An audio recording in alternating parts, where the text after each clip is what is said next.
Where did our fifth go? Okay, keep talking. The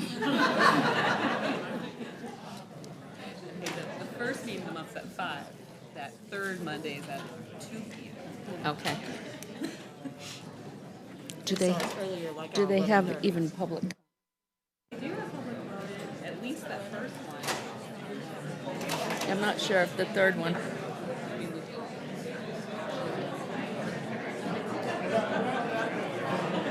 Not a real emergency.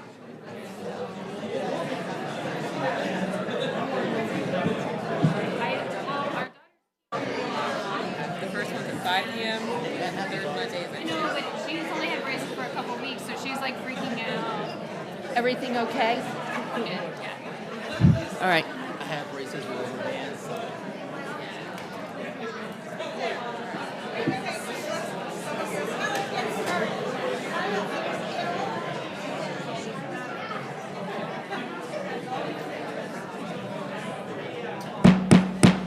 Okay, we're going to try this again. We now have a quorum. Mayor Pro Tem is absent and excused for the first part of the meeting. He's on a business call, so we're ready to get started. First off, we have, hold on one second. You can tell I'm a little discombobulated here. The consent agenda, oh no, wait a minute. We have the Pledge of Allegiance, but we also have a special recognition today, which is a big deal. Okay, let's see. Last time was you. Councilmember Patton, could you lead us in the Pledge of Allegiance?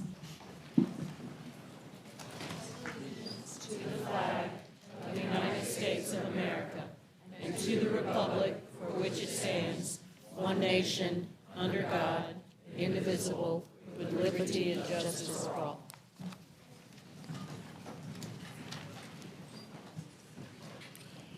We also have recognition of special awards, and this is related to Solarize the Triangle program, residential low to middle income pilot, and we have an update from Megan Anderson.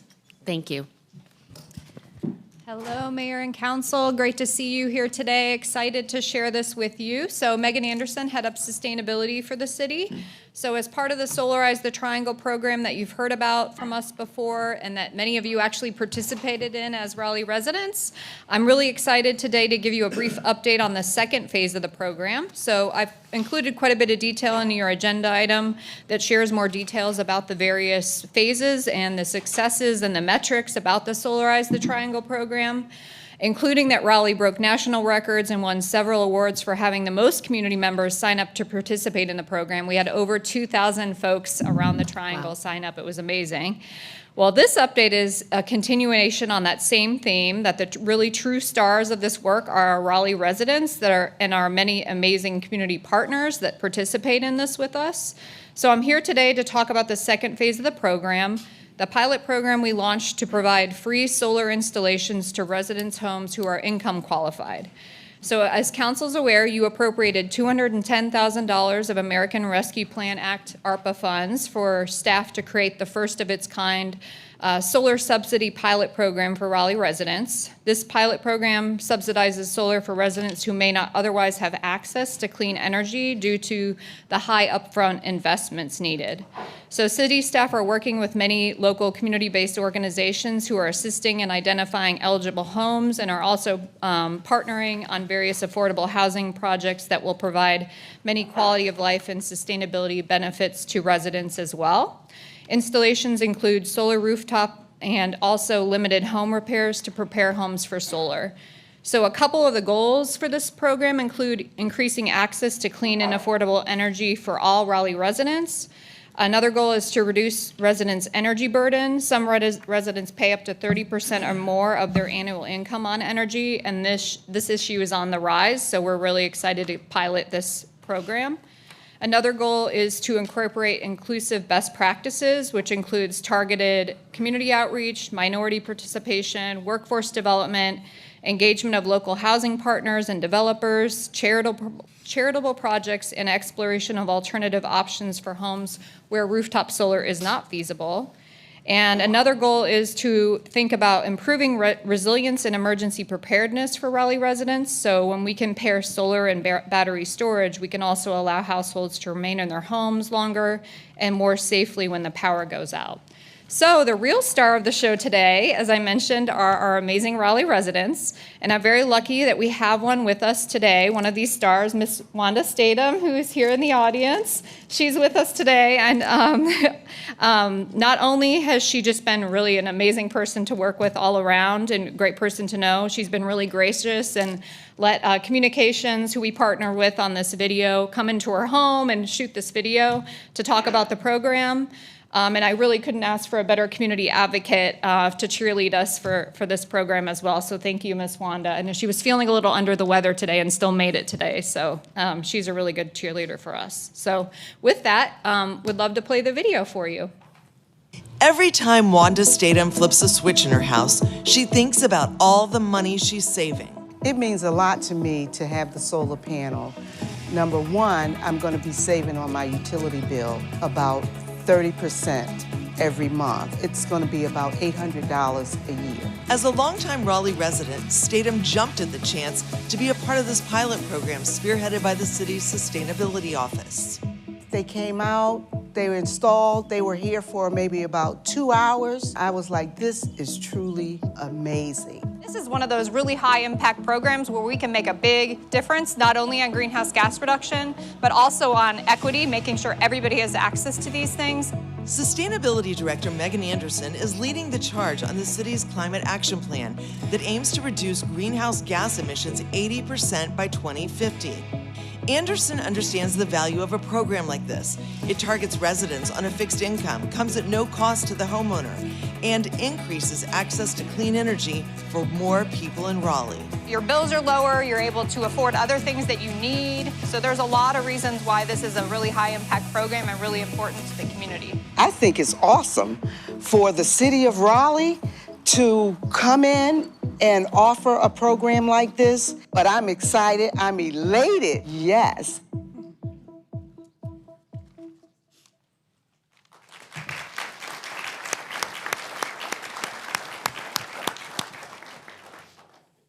So thank you very much. We're going to be sharing this out along with a lot of other resources with a campaign that we're partnering with Communications with as well. So we'll be pushing this out and would love for you to share it out with the community and all the other resources we're sharing out for folks to take climate action as well. But thanks for the support, and we'll be excited to keep giving you updates as we continue all of our installations. Thank you. Megan, thank you for your work. It's amazing. Raleigh is known as a leader in the climate change efforts, and it's been like we are an example for a lot of other cities, and just amazing work. And thank you to community partners because you make the difference. So appreciate it. Councilmember Harrison. Yeah, I just always have to say this is the coolest program. I was one of the 2,000 residents to take part in Solarize the Triangle. So like Miss Wanda, I also have the solar panels, and it's great. My bills are much less. So glad that you also have that. Yeah, we have solar panels too. Make a difference. So thank you, everyone. Thank you. Okay, thanks.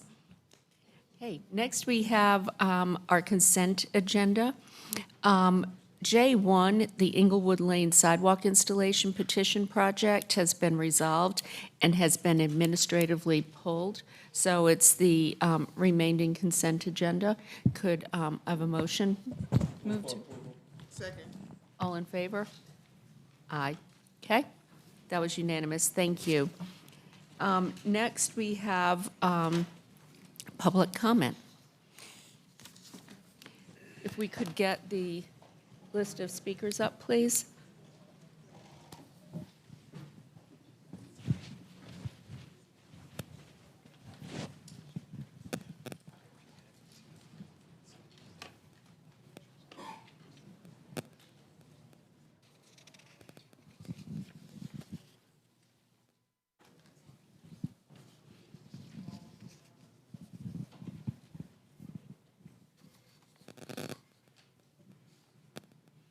Okay, I'm going to start while we're waiting for the names to come up. Ms. Rainey?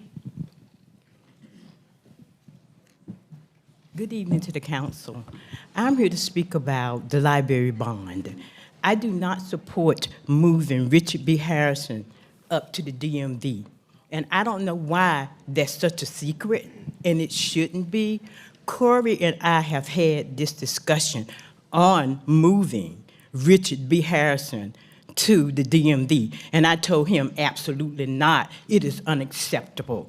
The second thing, with the library bond, how can you leave out Southgate Library? How can you do that? Even when you look at the metrics, it's unfair. It's really racism. That's what it is. So for this to be acceptable, I have never heard of such in my life.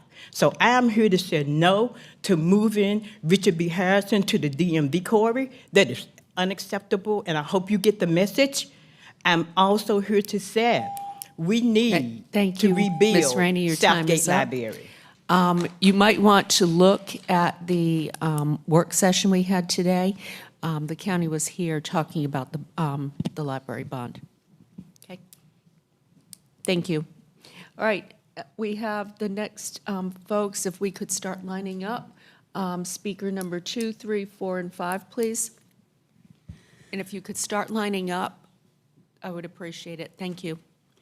Good afternoon. My name is Michi Vojta, and I am here as an avid library advocate to speak to the council and ask you to work with the Library Commission, with the Wake County Library Commission, to keep our Athens Drive Community Library here in our local community in Southwest Raleigh. As you can, I had a slideshow presentation, but I submitted it like at 4:59 the other day, so it may not have made it. But I have a bunch of pictures of my daughter growing up, being at the library book sale as a kid, and growing up with all the various pictures of her growing up at Athens Drive Community Library. It's been a huge part of our life. It's a huge part of the community. We have a very safe, walkable community that is on transit, and so we feel that, and the diverse community, we feel that moving it out of our community is very detrimental to our community and detrimental to Raleigh in general. And my daughters had to write on 3 separate occasions letters suggesting that. Ma'am, your time is up. Thank you. All right. We have about 7 people signed up today for to talk about the library. I'm not sure people really understand that that is not within the city's purview. It is Wake County's. And the Wake County Commissioners make those decisions. So I just want to say you can go to the Wake County Commission and speak on this. They meet the first Monday of every month at 5 and the third Monday at 2, I'm sorry. But if you want to influence decision-making, you should be talking to them. Please go. Okay, thank you. My name is Emily. I'm also here about the Athens Drive Community Library. We live in the neighborhood around Athens Drive. We also love going to the library. You'll hear from my kids in a minute about how much they love going to the library. We are able to walk and to ride our bikes to the library, and we love that. We may actually end up doing it on Saturday when we go. We don't need a big library because you can transfer books in Wake County to any library in Wake County. We don't need it to be big. We like how it is. We like that our neighborhood community library is a neighborhood community library, and that's what we would ask, that it stay that way. So when decisions are made, whatever ability you guys have to influence that, or the county, when those decisions are made, we just ask that you keep in mind those of us who live in the neighborhood. Thank you. Thank you. Oh, thank you. Hey, do you want to come around here so that way you can see? I'm going to ask again, could the speakers... Oh, little Henry. I couldn't see you over there, Henry. Were you hiding on me? Henry, how old are you? 7. Can you say your name again? Henry. And who's the other little one? What's your name? Baba. All right, can you say hello? Hello. Back here, so you guys see it back. Hello. Okay. Henry, we have been to many library events at the Athens Drive Library. We've gone a lot to building Legos, and we've been to story time. What's your favorite library event? Doing Legos. Doing Legos. Why am I not surprised? Now, we have also been to the library in many different ways. We go by our bikes or we walk sometimes. What's your favorite way to get to the library? Bike. Why? Because I get to exercise my legs. Not a bad reason, bud. And how will you feel if we can't ride our bikes to the library anymore? Sad. Yeah, me too. So, where would you like our new library to be? In our neighborhood. Good. Can you say thank you for letting me talk? Thank you for letting me talk. The Wake County Commission has to see this. You've got to do this. Yes. I'll figure out how we get there. Okay. Thank you. Yeah. Thank you, Henry. And now we have Okay. Bubba. And what's your name? Bubba. And how old are you, Bubs? 5. Bubba, we have also been to many different library events. We have one coming up on Saturday that we're going to, which is the Star Wars event. And we have Legos that we've been to, and we have been to story time. Which one's your favorite? Legos. Legos. You built one time that floated in water. Did it work? Yes. That's pretty impressive. I don't think I could do that. Okay, your favorite way to get to the library, either riding your bike or walking. Which one do you like? Riding my bike Why? so I can exercise my legs. Pete and repeat over here, people. And how would you feel if we could not ride our bikes anymore, Bubs? Sad. All right, and where would you like our new library to be? In our neighborhood. Excellent, Bubs. Can you say thank you for letting me talk? Thank you for letting me talk.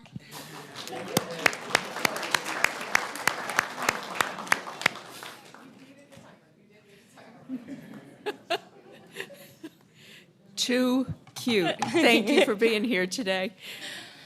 Hello, my name is Martique. I'm also speaking about the Athens Drive Library. As you can see, we are so passionate about our library, and it's so exciting that we may, if bond willing, that if it passes, that we will have a new library, partly because our community, our library is located inside the library of the Athens Drive High School, which is wonderful and great. It has served us for over 45 years, but after COVID, it's severely limited.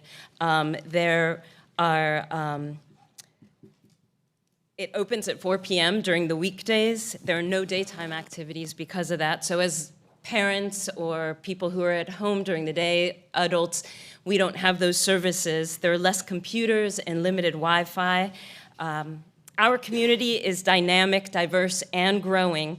We have many new homes being built there, young families with children, and many original homeowners. Our area is walkable, bikeable, public transportation is there. We have a population that can embrace a new library and use all the resources. Thank you. Thank you. Okay, next we have, I'm going to ask that there be no applause between speakers, please. Thank you. If speakers 7, 8, 9, and 10 could come up.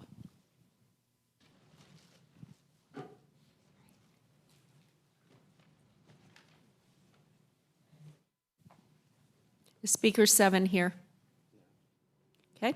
Speaker 8, Nicole Williams. Okay, 1 minute. Good afternoon, everyone. I prepared a speech. I didn't realize this had 1 minute. But I want to thank everybody who's listened to me and the community, and you come out to help your in-house neighbors with food, hygiene items, or any other products, because that goes a long way. That gives them hope, and that gives them life. Today I'm here, I wanted to talk about the food that's being distributed within the city, not within organizations, and I just want to clarify, it's not all distributors out there, but some of them are giving away expired goods. This package of cookies is from May 2024, this one from January 2023, and this mouthwash is dated December 2011. So while we appreciate everything that you do, please do unto others as you want them to do unto you. If you wouldn't eat a banana, probably you shouldn't be giving it out. So to kind of remedy this, I put up a sign-up genius. It's called Project Hope Raleigh. If you want to go on, find out where these people are and help with water or food or hygiene products, please do so. Thank you. Speaker 9.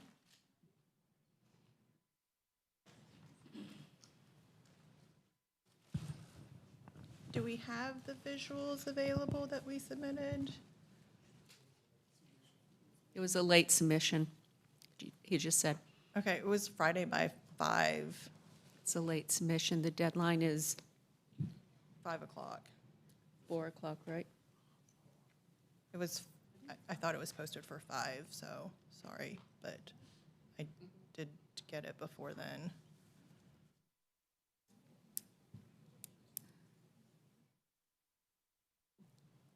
It was after 5.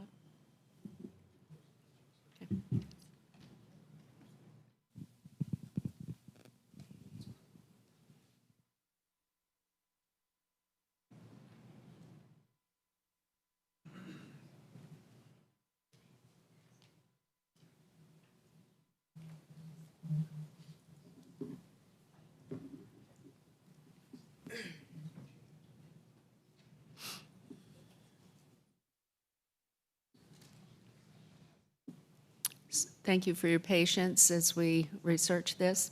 Oh, it's on the wrong one. Oh, here we go. Okay. What time did it arrive? She's driving. She's got it. You got it? It's not in the correct order, but I will make it work.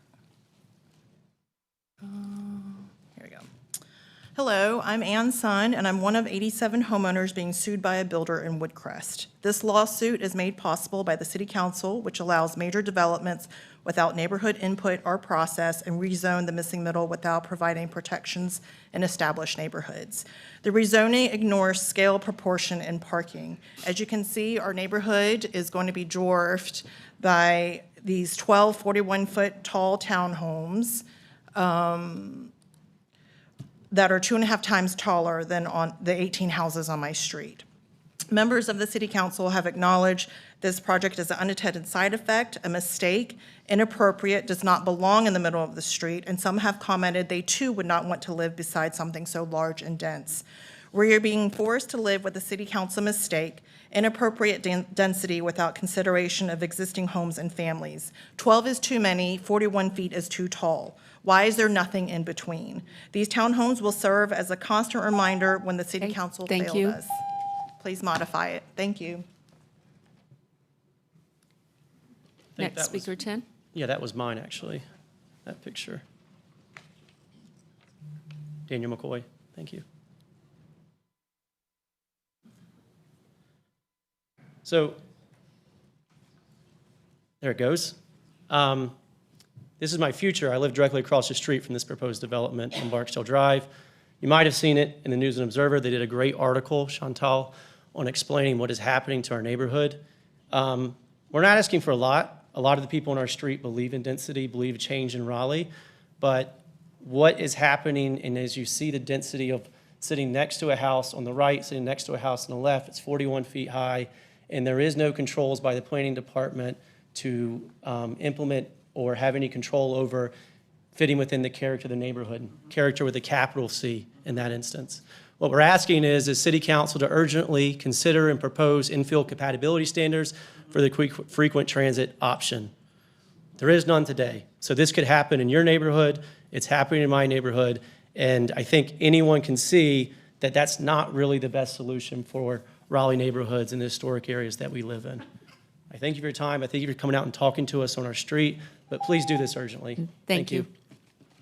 Okay, next we have Speaker 11, 12, 13, 14, 15. If you could come up, we could get the names up. Next person was Ann Craighead.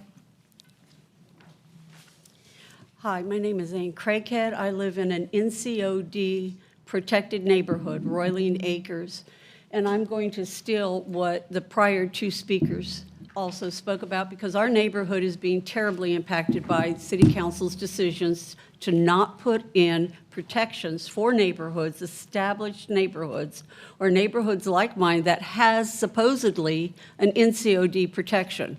We have been fighting now for 3 years against a 64-unit apartment complex put on less than 4 acres on soil that is considered by the U.S. government to be floodplain and unbuildable soil.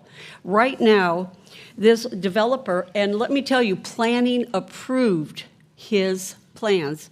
He is going to put six of the 10 buildings will be built at the edge of a riparian buffer above a proposed 27-foot vertical wall holding in the apartments. your time is and up. I could go Thank on you. and on. Speaker 12, 13, 14, 15, if you could line up, please. Is Speaker 12 here? Kevin Bavaria? Robert Koretz? He withdrew, okay. Masa? Okay. Mama Kai?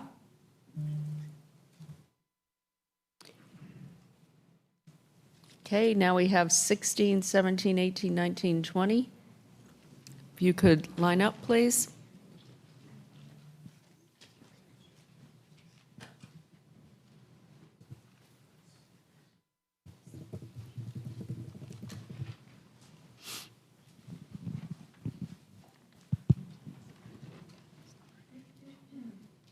Hello, my name is Landis Luray Vogler. I'm 8 years old. I live within walking and biking distance of Athens Drive Community Library. I love to read. I love to wander the library looking for interesting book covers. When I learned to ride my bike, my first official ride was to Athens Drive Community Library. I would like the library to stay close within our neighborhood, so when I'm older, it will be easy and safe for me to ride my bike there on my own. Thank you. Thank you.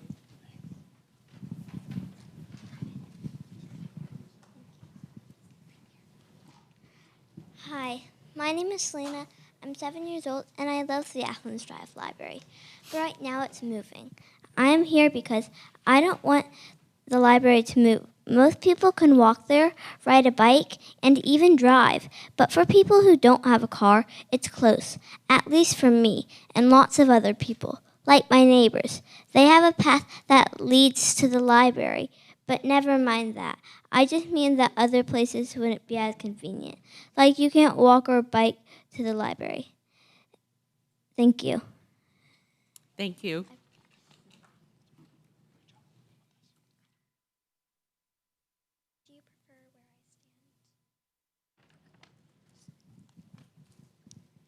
Hello, Raleigh City Council. My name is Cora Kite. I'm 11 years old, and I'm a 6th grader at Moore Square Middle School. I live very close to the Athens Drive Library and High School, and it is a very convenient location. I know many people who live nearby and often walk or bike to it. I realize a new location is necessary, but moving the library does not mean far away. It just means to be moved to another convenient location for the people of the Avent West neighborhood of Raleigh. The Athens Drive Library is near a city bus stop, so a replacement location should be near the same bus line. Otherwise, I would call it a closing of our library and the opening of a new location. Thank you for your time. Thank you.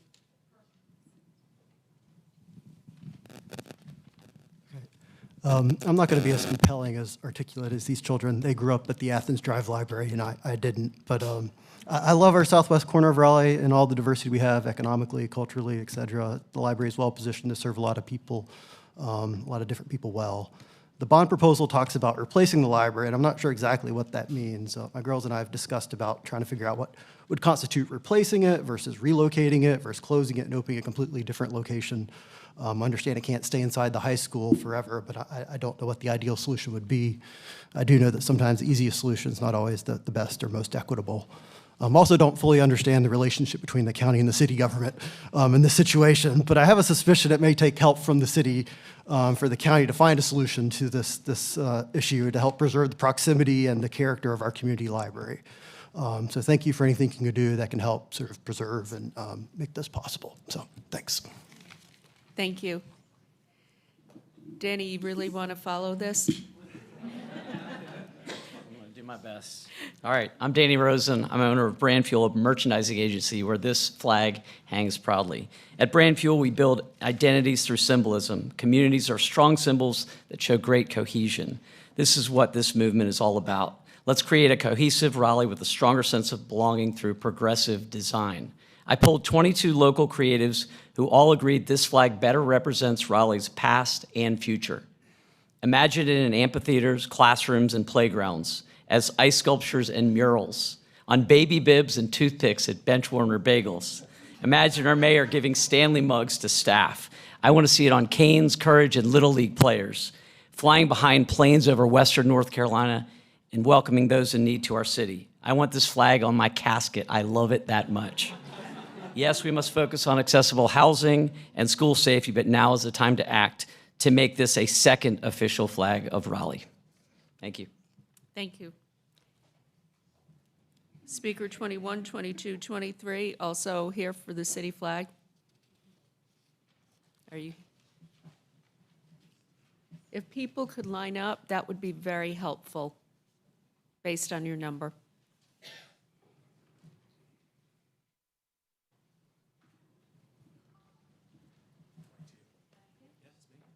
Go.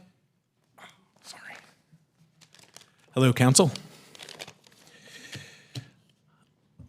I'm Adam Eckhart, co-owner, co-founder of Crank Arm Brewing Company, located at 319 West Davie, just a couple blocks down the street. Good to see you all again. We've seen you a few times. Yeah. Well, hey, everybody that I don't know. I've been in here a lot. We've talked a lot lately about the importance of building and maintaining a thriving community. We've been flying the new Raleigh flag at Crank Arm for a year and a half. It's only one of 3 flags that we usually fly over Crank Arm. The flag signals our belonging to Raleigh community at large and pride in that belonging. This sort of symbolism can really strengthen a general sense of unity that we're all in this together. I hope y'all will adopt this flag and make it an official symbol that we can share and be enjoyed by all. Thank you again for your time and consideration. Thank you. Okay, I guess Speaker 21 is not here. How about 23? Hello, Mayor and Council. I'm Fletcher Kays. I'm a student at NC State University, and I support the new Raleigh flag. I think it looks great, and I think it represents the city very well, and many of my fellow students agree. I've been asked about my shirt or the small flag I keep in my room pretty often, and after telling people about it, they all seem to agree that it should become a new Raleigh flag. It would be a great way for NCSU students and other residents to express their civic pride. Thank you. Thank you. I've asked the city manager to give us back a report on there's a lot of technical issues involved with flag. So we will get a report back and hopefully share it with some of the folks who are here today. Okay. Hi, I'm Athena Wallen. I am talking about stormwater creeks today. I've mentioned a few times and sometimes in person to some of you about an advisory hold on parcels of land that are lined by creeks and the reasons as to why we should pause development and understand what is going on with our literal earth. In the wake of Helene, we need to recall that storms are abrasively scary and unpredictable. Our creeks are in a state of decay that can become a symbol of community collaboration. And part of this advisory hold could allow us to reach out to the approximate 10,000 homes and landowners that are on that creek or on creeks to have a discussion with them. Please consider this hold, and I appreciate all of the time you've given me. Okay, Mayor, Speaker 26. Can I just let her know that we have an erosion discussion coming to Growth and Natural Resources next Tuesday. So if you want to come to our committee meeting, I think that would be a good place to talk. It's at 4 next Tuesday. Okay, is Speaker 26 here? Okay, thank you. If the speakers for public comment would like to leave, we'll give you a few moments as we continue on with the rest of our meeting.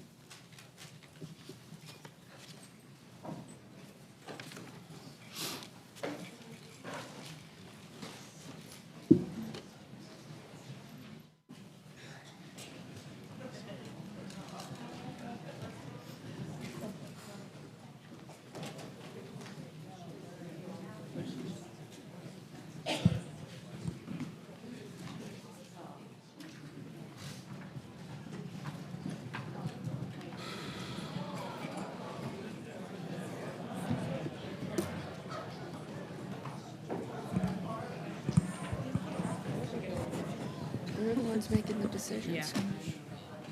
All right, next we have the report and recommendation of the Planning Commission. Good afternoon, Madam Mayor, members of council. My name is Bynum Walter. I work in Raleigh's Department of Planning and Development.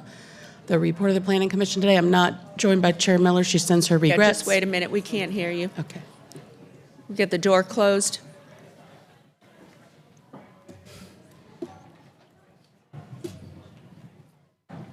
Okay, thank you. As usual, we've included information about upcoming holidays for your reference and scheduling public hearings. You have a couple of items scheduled for your next meeting in the evening, 2 rezonings and 2 comprehensive plan amendments. And then we're suggesting for the items coming out of Planning Commission today that they could go to the November 19th meeting. There are no items scheduled there at this time. So coming out of Planning Commission, you have a request for extension. This is on the southwest side of Glenwood Avenue, west of Crabtree Valley Mall, outside the Beltline. Planning Commission is asking for a 90-day extension because the applicant has asked for additional time to work with neighbors on this request. You'll see this is a 2022 request, and they are in long conversation with neighbors and would like to be able to continue that. So a request for extension here. Okay, could we, I'm going to make a motion to approve that. Do we have a second? Okay, all in favor? Aye. Okay, that was unanimous. Thank you. You also have recommendation from Planning Commission, a unanimous recommendation of approval for rezoning Z 1824. This is on Rush Street, going from IX to OX, adding some conditions and increasing the height. Planning Commission does recommend approval. We're suggesting November the 19th. Another item, also with a unanimous recommendation for approval, is some property on Birch Ridge Drive that would go from IX to CX. Also some conditions being added here. Again, a recommended public hearing date of November 19. And then this final item, text change TC 624, has been reviewed by the Planning Commission's text change committee, but they were not able to complete their review within their timeline. They ended up not meeting last week because of a lack of quorum, and so they've run out of time. So we're putting this in front of you to satisfy UDO requirements because they won't be able to make a recommendation before their deadline. You have 2 options. You could schedule a hearing for November 19, or you could grant an extension for Planning Commission to take a final vote based on their text change committee's recommendation for approval. It's up to you. What are the consequences if we delay this? I would say if you delay it, probably this council will not get to vote in the public hearing, right? The timing of it coming back to you means that this council would probably not be able to take action on the item.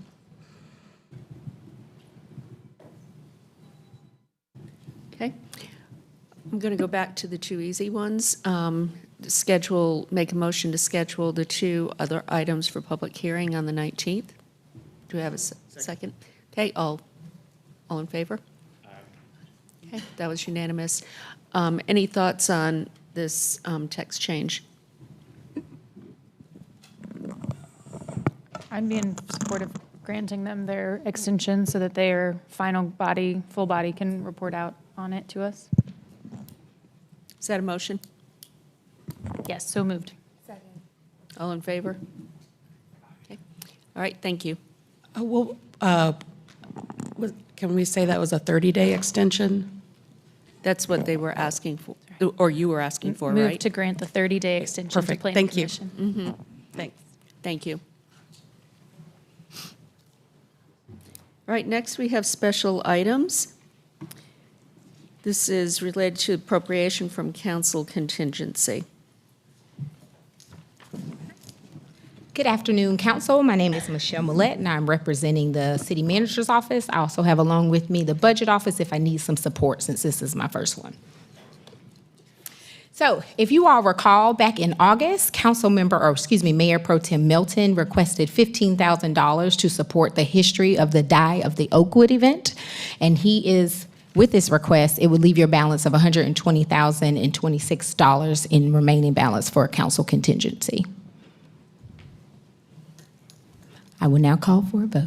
Well, I have a question, if I may. So the next item, I'm sorry. Just a correction, not 120, but 126,000. 26,000. Okay. I apologize. The slide's correct. I'm not. The next item is going to talk about the allocation and the buckets and all of Yes. that. So will this impact? No, I didn't feel it was appropriate, since you all had already discussed moving forward with this one, to Okay. discuss the new process before. Okay. Yep. Okay. Mayor Pro Tem? I would just add, I would be fine with this coming out of my bucket when we approve the process too. Whatever the council thinks is fair, I'm totally on board with. I recommend this comes out of Councilmember Melton's bucket. Okay.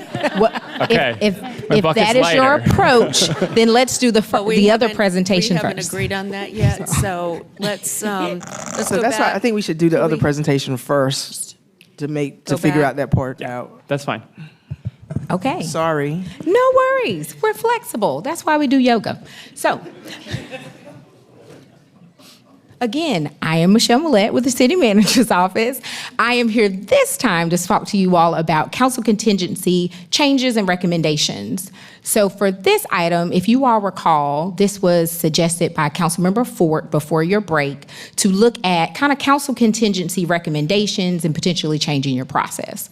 So for my agenda today, I'm going to talk about some of the basics just so we're clear on what you have before you, your current process, and some things to consider considered in my recommendations for you to think about, and then some recommendations for us to move forward. Okay, so council contingency. They're discretionary funds that are budgeted for you all annually for council to use during your budget deliberations or throughout the entire fiscal year. Your council contingency funds require a council vote, which is what I thought we were going to do before, and now we're going to change it. These funds are generally used for one-time needs. So council contingency. It also should only be spent for a public purpose. It's not to be used as a gift. Raleigh residents should benefit, and the spending activities must be consistent with city, state, and federal legal requirements. Your current process, which is what would have happened a second ago, you all budget $150,000 each fiscal year. A council member requests an item at the table. We then go back, which, correction on my slide here was that action taken today, would have taken today. We would add the agenda item, making sure in the background that the agency is registered as a vendor with the City of Raleigh. We would request an invoice once they are registered, and then we would process their payment. So again, the process that would have happened today is someone would have asked before, we would have brought the item back, and we would have done some research in between. In thinking about Councilmember Fort's ask, we really wanted to understand, should it be a criteria to establish and allocate those funds, a process and procedure approving those funds for you all, as well as an oversight and maybe some accountability to put in place to ensure the funds are used properly, and then were there any kind of best practices or challenges that we encountered in issuing contingency funds in the past? So in considering all of those things, we thought what might work better is before the table, we would have you all actually work with your policy analysts, and they would contact the agency and do this research in between this agenda item. So, excuse me, not in between, before an agenda item. So they would actually make sure they're compliant with the IRS, they're registered with the Secretary of the State, the agency could provide us with data on actually how they plan to use the funds to make sure it's a measurable thing. Then we would add an agenda item for you all to consider. And then if you did vote at that item, then we would bring back, we would bring back an agreement for you all to consider for that vote. So what we talked about, and I'm going to lean on my friends over here, is establish an abbreviated contract template for those agencies to receive the funds. So as a part of the agenda item, you would approve an abbreviated contract that they could not change the language, that would be binding, that they would do the following things they said they would do. That's part of that, making sure that we held them accountable and we had some measures in place. Excuse me. We would, from the backside, create an administrative process in order to route that contract and execute it after you took that action at the table. Okay, sorry about that. So those were the two things we wanted you to consider before we talk about allocation. So the process would change. You would not ask at the table without your PA doing the research. We would also bring forth an agenda item that's a contract that we could make sure could be executed relatively quickly. Finance and budget and the attorney's office have all agreed to this. It's on camera. So we would make sure we run a little smoother for the agencies. So those are two things we'd like you all to consider. And then also, to Councilmember Fort's also question about kind of best practices, we did do some research and we did find that most communities do have an allocated amount per council member. So I do have 3 things for you to consider. You could either not change it and keep how you all have done the process in the past, or each council member would be given the same amount, or to consider your mayor and your at-large members could be given a larger amount, and then your district council members could be receiving the same amount. So those were the recommendations we have based off the things you asked us to consider, Councilmember Fort. Okay, Councilmember Fort, and then. Okay. For the designated amount, is that based upon the 140-ish or the? That's the 150. Yeah. Okay, well, for this, okay, that's overall Still 150. the 150. Okay. But we could go back, if this is your direction, we could go back and actually subtract based off the 2 requests that we've already had this fiscal year. Okay, and take thank that you. out. Councilmember Fort? So you just said something, I got to ask a question. So what was the first request? Do you know? I don't remember. You had 2 requests, and they came from Councilmember Branch as well as the mayor that rolled split. over. Okay, yeah, I Yes. remember that. Okay. So for the folks who are listening, one of the reasons I raised this issue, we want to make sure that as we're administering tax dollars, that we've got some system of accountability.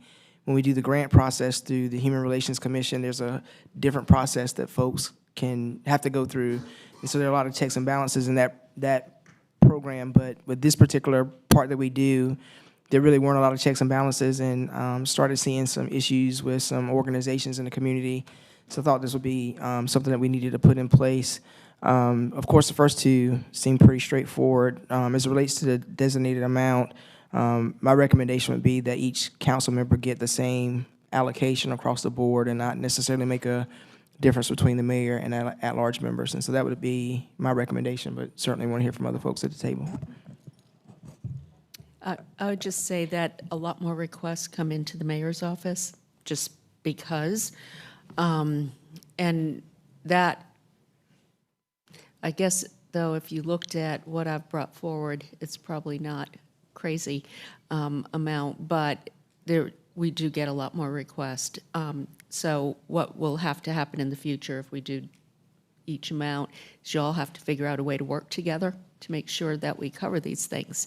And I think that's what we've tried to do with no designated amount per member as well.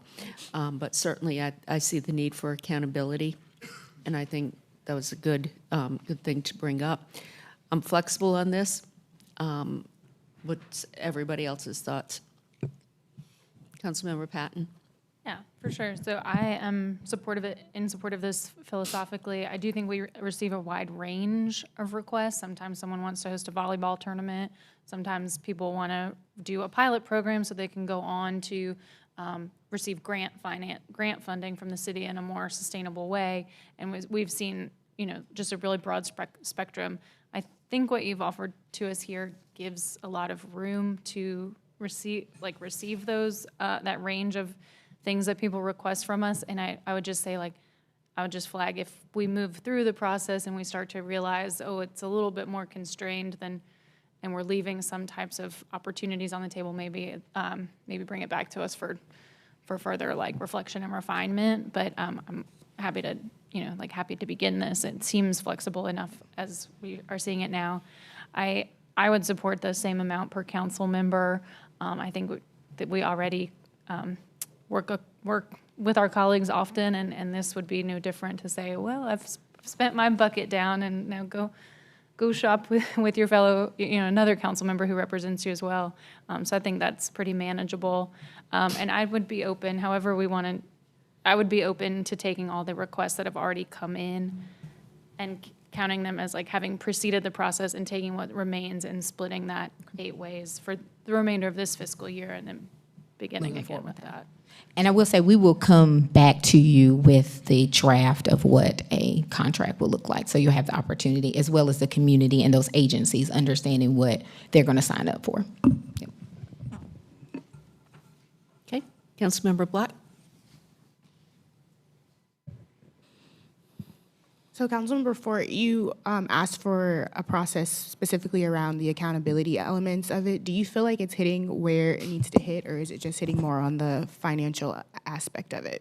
No, because I think the contract that they're going to bring back will go through the accountability portions. And I mean, do you mind kind of giving a little bit of an overview? No worries. So we have not drafted yet, and so I'm looking at the city attorney's office not getting in trouble. But I think what we would like to do is actually establish some criteria that will require accountability. So maybe something that says, again, I'll use as an example, your soccer ability. So if we have an agency that wants to send 15 youth to a soccer program, they would have to send us back some correspondence to confirm 15 youth actually went and attended this soccer program. So that binding language would require them to do that.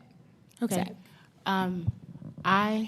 Did you have something you wanted to say? The only other thing I was going to say, too, is a part of that contract is that they've got to establish they meet all the criteria for nonprofit and check all those boxes. Before they sign that, we would make sure they do Right. that. That's why it's helpful for the administrative process to happen before it comes to the table. So the first time you see it, we've done all that vetting for you. Yeah, because I wonder, because we've gotten some concerns about some of the ways that we have spent contingency funds over this last couple of years and the accountability element of like, this is better suited for something else. So could there be also a consideration of the process when perhaps what they're asking for may not work for what a contingency fund proposal is for, and like have information sent for where it could work, and have that be a process that's built into the accountability process so that we can share that with people. It's like we do have a lot of grants that come out of the city, and I don't think a lot of people know about them. Again, I think during that process with your PA, we could say, well, this may not qualify for this, but are you aware of this program that the city offers? Yes, we can do that. Part of the education. Also, I'm going to throw my hat in for equal splitting across council members and at large and the mayor, as well as Councilmember Patton saying we should aggregate what we have left and split that up for how we should vote. Councilmember Jones? Just throwing my thoughts in, I completely agree with what's been happening. I think the same per council member is equitable and fair. I would also be fine with allowing the previous request for $15,000 to go through and then this to take effect afterward, just because this process was happening at the same time. And I understand there was some concerns throughout the last few years of process, so I appreciate making this more streamlined and making this accountable for the public. So thank you for your work. Can I ask a clarification question? So you had 2 items that already went through and the 15,000. So just want to clarify, are you saying start over after the 15,000 or the 2 items that you've actually already approved? I think the two, I think with the remaining balance, we just split it out equally. Yeah. So the 2 items and the 15,000, after those have been cleared, then the remaining balance would be split. But we'll all look at Councilmember Melton when he's asking for more money, like, I don't know, bruh, but yeah. Okay, so we will have to go back and vote on that one, but just wanted to be clear, that's what you all are saying is after that, okay. So that would be the motion, I guess, unless somebody else has a comment. I do have a request that I was going to wait to bring up during our report, but United Arts had contacted me regarding a potential sponsorship again. This would be for the 45th Annual Arts in Schools program celebration, and they have a lot of details here about where the money goes, how it's been used, and we have done this before, especially during COVID when they had a really tough time raising money. But it does, it provided last year 424 school day arts programs through Artists in Schools, and included 26 pro bono programs, schools in high poverty communities. So I just want to bring that up. That's something that the council has supported in the past. Not sure where that would fit in, but I also don't want to bring it up after the fact if we're considering Council Members Melton's request, et cetera. How much? How much? 10,000.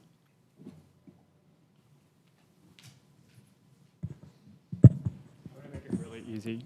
Take the 15 out of my bucket. I don't think I should get twice. And I've asked for very few council contingencies over the 5 years I've been here. I doubt I would have a need for the remaining 3. Take the 15 out of my bucket. But I would like to go ahead and get that voted on this meeting. I think it's fair to take it out of my bucket, but I do know that the event's coming up, and I want to make sure it happens because it's for a good cause, and the community looks forward to it. So, And this could come out of my bucket. Is that a motion? So the two that rolled over. Yeah, let's and make then a we're gonna motion. And then we'll split the Can- remainder of that 8 Okay. ways. Let me ask a favor, if that's okay. Vote on So the process Can first. we vote for Councilmember Melton's ask? So you want that out of your bucket? So to be very I make a motion to approve the recommendations that were initiated by Councilmember Fort, and for everybody to get the same allocation every year. Could you just repeat what those are for the record? Establish an abbreviated contract template for agencies to receive the funding, staff to create an expedited administrative process for contract routing and execution and the distribution of funds, and a designated amount each fiscal year, the same amount to every member. Second. Yeah, you have it. to the clerk. Now, I can't take the Actually, notes why and don't get you you make straight, so. that motion? We'll attribute it to Councilmember Fort, Okay. and Mayor Pro Tem can second it. All in favor? Aye. Aye. Okay, then we have the United Arts request. I need to Can move. we- I asked to be recused for. I was going to ask if we could just put it on the agenda for the next meeting. Okay, that works. Okay, thank you. And then I'm going to move to approve the request I had pending. All in favor? Aye. Aye. Thank you. Just No. So, just to be very clear, what you agreed to was an agreement now with those agencies moving forward. So that means I have to come back with No, that agreement. I would like mine to go through out of my bucket, That's but why I under the wanted to old be policy, very because clear. they need it Okay. now. So- That's what you need to be very Yes, clear about. thank you. Okay. And the mayor, then what about your request? Because that means She said she they go wanted through to bring it agreement. back. You want to bring it back with the agreement? Well, I'm looking for some guidance here. I think we can bring it back on the next agenda, particularly since there's an abstention. Yeah, I have to recuse myself because my wife's on the board. Yeah. She's the incoming chair. Yeah. Yeah, okay, we'll do that. All right. Thank you. All right, next we have missing middle text changes, potential revisions to the UDO.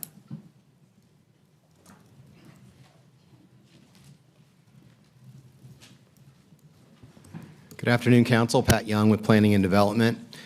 You will recall that on July 2nd of this year, we brought you, at your request, some potential revisions to the missing middle provisions of the Unified Development Ordinance. For those of you at home that are not familiar with this term, these are ordinance changes to our Land Development Ordinance or Unified Development Ordinance in 2021 and 2022 that allowed greater diversity of housing types and more housing in more parts of our community with the intent of providing more housing choice for folks at all points of the income spectrum and of managing upward pressure on housing prices by allowing more housing in Raleigh. It's been very successful. It's had over 2,800 units approved, and it's been the most productive program of this kind in the United States. But we did do some engagement at you all's request last February, March, and April. There was broad levels of support, but there were concern areas. These are characterized in this way: environmental impacts, infrastructure, neighborhood character, community engagement, and affordability. We worked with both council and our attorney's office to look at where we could make refinements or changes to these provisions without significantly reducing the success we've had in producing units. And there were really two broad areas. One is to look at the opportunities to incentivize tree preservation and planting to kind of soften the impact of missing middle development by ensuring that there's more trees on these sites. And the second is to have compatibility standards, what we call infill standards, for the frequent transit development option, which is the only type of missing middle housing that does not require those standards. So after your July 2nd meeting, you asked that we do some stakeholder engagement. So what I'm showing here, you've seen previously on July 2nd. Based on some feedback we received, we did add number 5.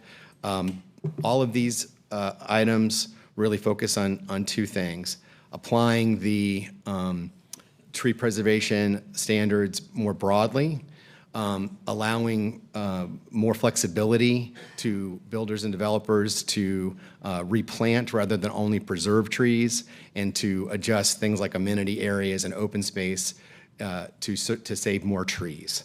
So this would apply to only developments of 12 units or more in the frequent transit development option, conservation compact, or cottage court types. And we picked 12 units because that's where we have our incentive-based program for affordable housing. We wanted to maintain consistency with that. The second area, as I mentioned, were these compatibility or infill standards. The frequent transit development option was exempted from those infill standards. Infill standards are meant to ensure a certain level of compatibility with existing development for new development.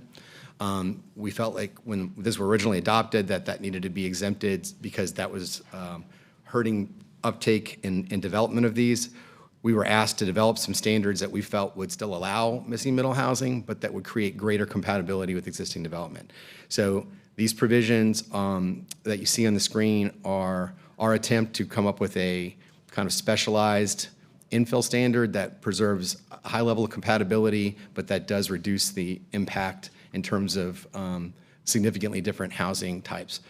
Both the tree provisions and the infill provisions would be subject at you all's direction if you all decide to initiate a text amendment to the text amendment process, which we would, unless there's further direction, we would go through our normal process, which is go through the permit portal and ask for a comment and have, of course, the required public hearings on the item. So that, again, would come back to council for final action. So council's options here are to direct a text amendment, to develop more details and specific text language for these provisions, ask for more information, or take no action. So with that, we'll be happy to take any questions or comments you all have. I see Paul Kane here, representing the home builders. Councilmember Harrison and I met with home builders, was it last 2 weeks ago? So I just wanted to ask if he would come up if he had anything that he wanted to add to this before we make motion. I just wanted to say thank you for your time. You met with the task force and then the two of us, so I think it's been very productive discussions. Yeah, thank you, Mayor. And I know that an important part of the last meeting was to engage with some stakeholders, and we were glad to be a part of that. In the discussion, that this is really broken into two components. The first one deals with the tree ordinance, and the second part is the infill regulations on the frequent transit development. From our discussion, it seemed clear to us that the second component on the infill standards for frequent transit development seemed to be pretty well structured. I mean, we kind of had a little table there that showed specific numbers and everything, and I think we feel comfortable saying that that part of this is ready to kind of begin that text change process. You know, devil's in the details, and we're going to be kind of watching the details as we go. The first part seemed a little bit more nebulous to us. There was a lot of the language in that was explore this and explore that. Well, if you explore it and nothing comes of it, you've checked that box. And we feel like it needs a little bit more time to firm up and get a more solid plan, like the infill standard regulation part of it. So that's just kind of how we came out of that meeting. We were comfortable with, talking about on the frequent transit development infill standards. We feel like the tree part needs a little bit more input and thinking it through. Okay, thank you. I just wanted everyone to hear what we heard. Yeah, thank you. Okay, thank you. Does anybody have any questions? Councilmember Jones, then Patton. All right, thank you. I didn't realize that there's going to be some extra discussion, so I didn't have any of the neighbors who I've been working with over the last year ready to also add in. I have a few questions that don't necessarily pertain to the two text amendments that we're talking about now, but definitely want to uplift neighbors' concerns as well. And I was wondering, can you speak to how much naturally occurring affordable housing has been lost in the current iteration of Missing Middle? All of the 2,000, I think you said, properties or units that have been. Are we tracking how much NOAA is being lost? So Councilmember Jones, we are not tracking that on a site-by-site basis. We get information from the Census Bureau, American Community Survey, and some other sources that report on that annually or biannually. And so we do track and manage that. We have lost about 5,000 units a year for the last 5 or 6 years. Overall, independent of this, only about 300 or 350 of those 2,800 units are constructed. So we don't know for sure which of the other approved ones are going to renovate existing units or replace existing units. So the short answer is we don't have detailed information on that. I think what we do know is as housing ages, it becomes more likely to be replaced by new housing, and that's independent of Missing Middle. But we can certainly continue to try to find ways to monitor that, but we don't have good information on the affordability of every unit that's demolished. Okay, thank you. My next question is, how is stormwater management addressed when projects come up through the Missing Middle text change? Are we following codes and rules that are written, and were those codes, how long ago were those codes written? Sure. So if any of my colleagues from Stormwater want to come supplement this answer, there's no different treatment of Missing Middle housing typologies. If it was something that would have had to been treated or managed under the previous rules, it's still treated and managed under the current rules. So there's no exemption or modification to the stormwater standards. No, I understand that. I just know that as we are seeing increase in rainfall, as we're seeing this, especially in areas in my district like 5 Points, we are seeing some backyard flooding, and I've had stormwater come out with me to different neighbors. And so I just wanted to know specifically about the code. First of all, how long ago were those changes written in? Do they reflect what we're seeing now? And then how often are they updated? Sure. I'll let Wayne Miles of our stormwater team speak to that. Hi, Wayne Miles, Stormwater Manager, Engineering Services. Yes, as you may recall, Councilmember, we just updated our stormwater design manual, and so there are a number of changes in that manual that address easements and lot-to-lot drainage and so forth that we do think will help with some of these infill issues.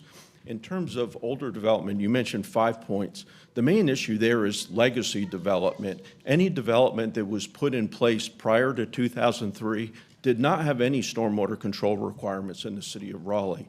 And as that property is redeveloped, the existing impervious area is grandfathered, and that's by state law. So we cannot require any additional stormwater controls on impervious area that was existing on a lot. We can only regulate increases in impervious area in those situations. So that does create some challenges sometimes as redevelopment of those older areas takes place.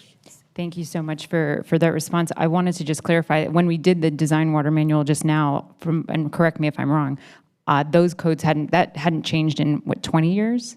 How long since the last one? The last design manual was 2002. There had been some code changes incrementally that had happened over that period of time. For example, you may recall last year the Neuse River rules changed, and we did make some changes at that point in time. Right. And moving forward, did we set, did we set the updated, how often we were going to see those updates so that we can manage that on an ongoing basis? And what would that Correct. Our goal from this point moving forward is to do updates every 5 years so that we don't have so much to catch up on. Great. Thank you so much. Pat, I want to go back to the overall question, now getting those specifics. How does, prior to this stormwater design manual being updated, how does the missing middle have those same conversations whenever I understand that these are the codes, but as we just addressed, it's been years since those codes were updated. So what does the conversation look like when we want to build something in a neighborhood like 5 Points, and that we already recognize does not have the stormwater infrastructure to handle all of that? Sure. So as you just heard from Wayne, when there's an increase in impervious surface, there's a treatment requirement that wasn't there previously, since you used example of 5 Points, 95% of that was built prior to 2003. So the impact of the new development is either net neutral or improves the stormwater treatment, because they're subject now for the first time to a stormwater treatment standard. So that's kind of how we've been looking at it. We can certainly bring you back a report or assessment on that as these get implemented and built out, and to see if there's impacts adjacent or downstream as we go forward. Great, thank you. And my last question, would limiting the square footage help address affordability concerns? These are just questions that my neighbors wanted to make sure we addressed. Sure. So some communities, as you are suggested, have limited the square footage of missing middle products. That would reduce the total number of missing middle products, and it would make it more difficult to build them because the land costs remain the same, which are very, very high in Raleigh, anywhere from $100,000 an acre at the low end to well over $3 million an acre. So having smaller square footage would just make it less likely that would get built, and if it did get built, it would be very expensive. It's something that's available to council as a policy option. We just think that it would reduce the amount of uptake and participation we've seen to date. Awesome, thank you. I will yield back. Thank you. Councilmember Patton?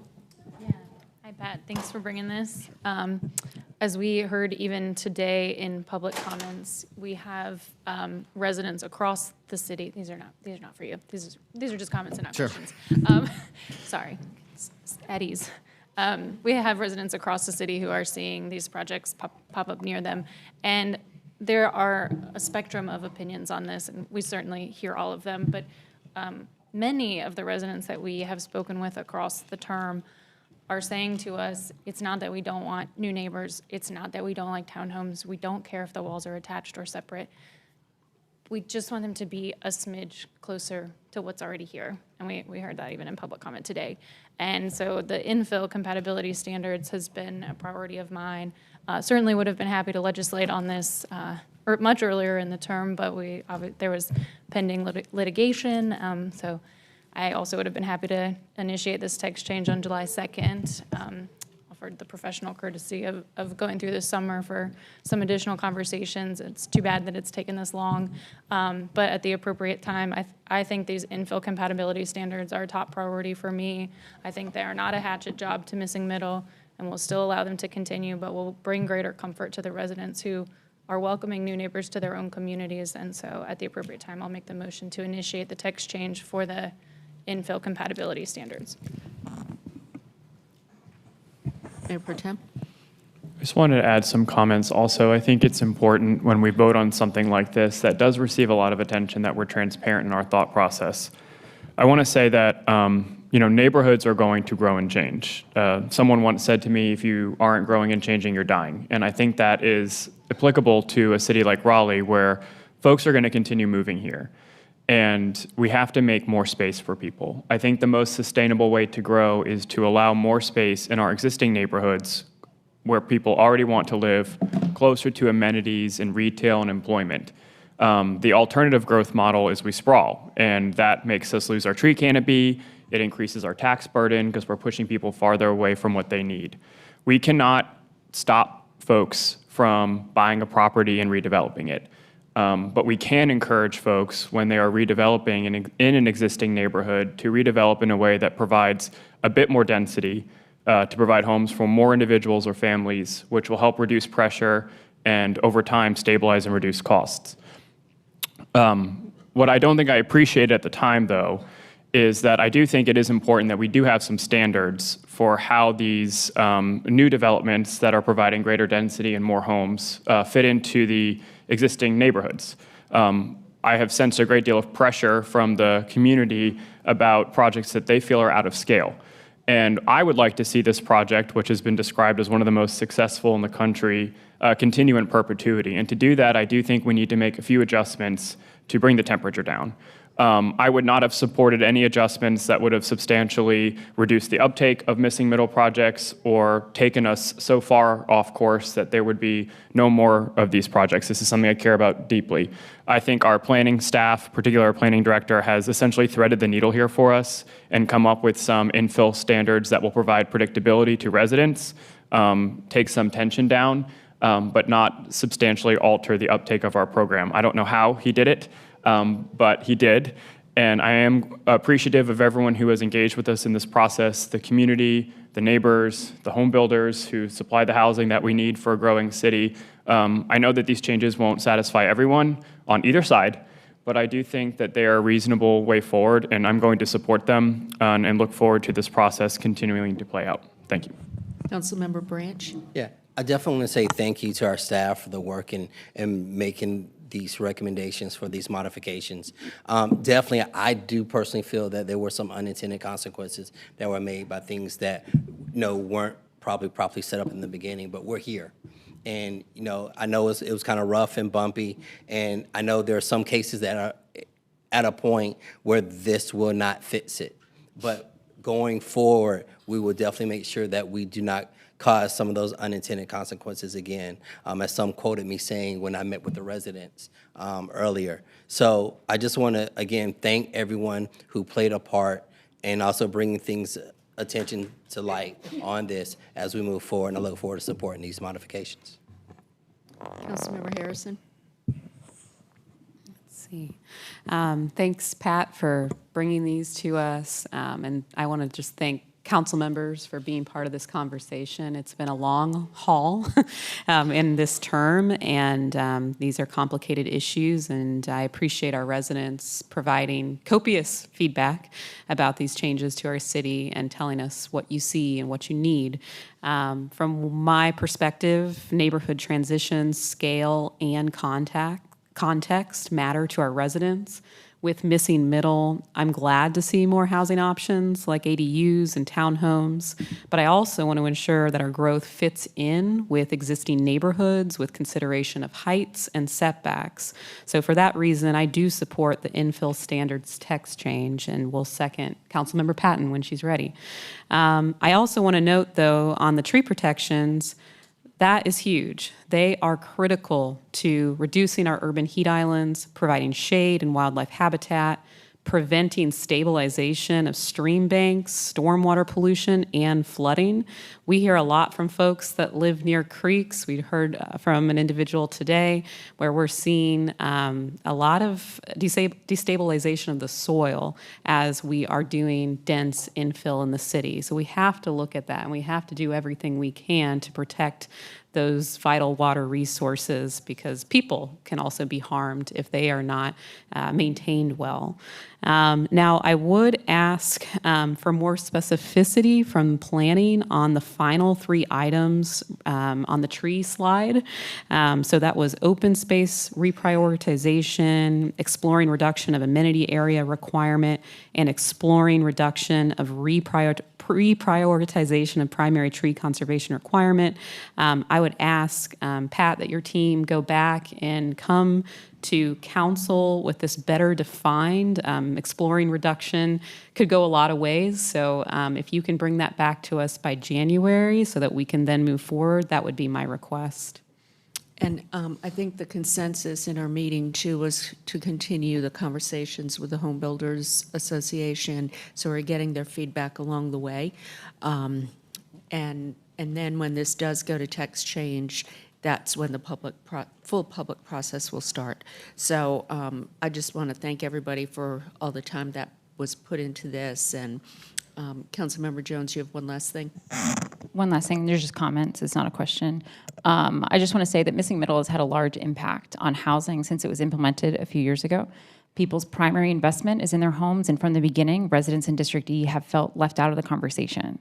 While the impacts on affordability have been at 10%, and that's exciting, the guardrails are not in place to ensure that number grows. In addition, the fact that we don't know how much NOAA has been lost means that 10% may be drastically undercutting the damage that the policy is doing to increase residents' ability to have a place to live. Due to the lawsuit, we were not able to have open discussions with neighbors until now, so I understand why residents are frustrated.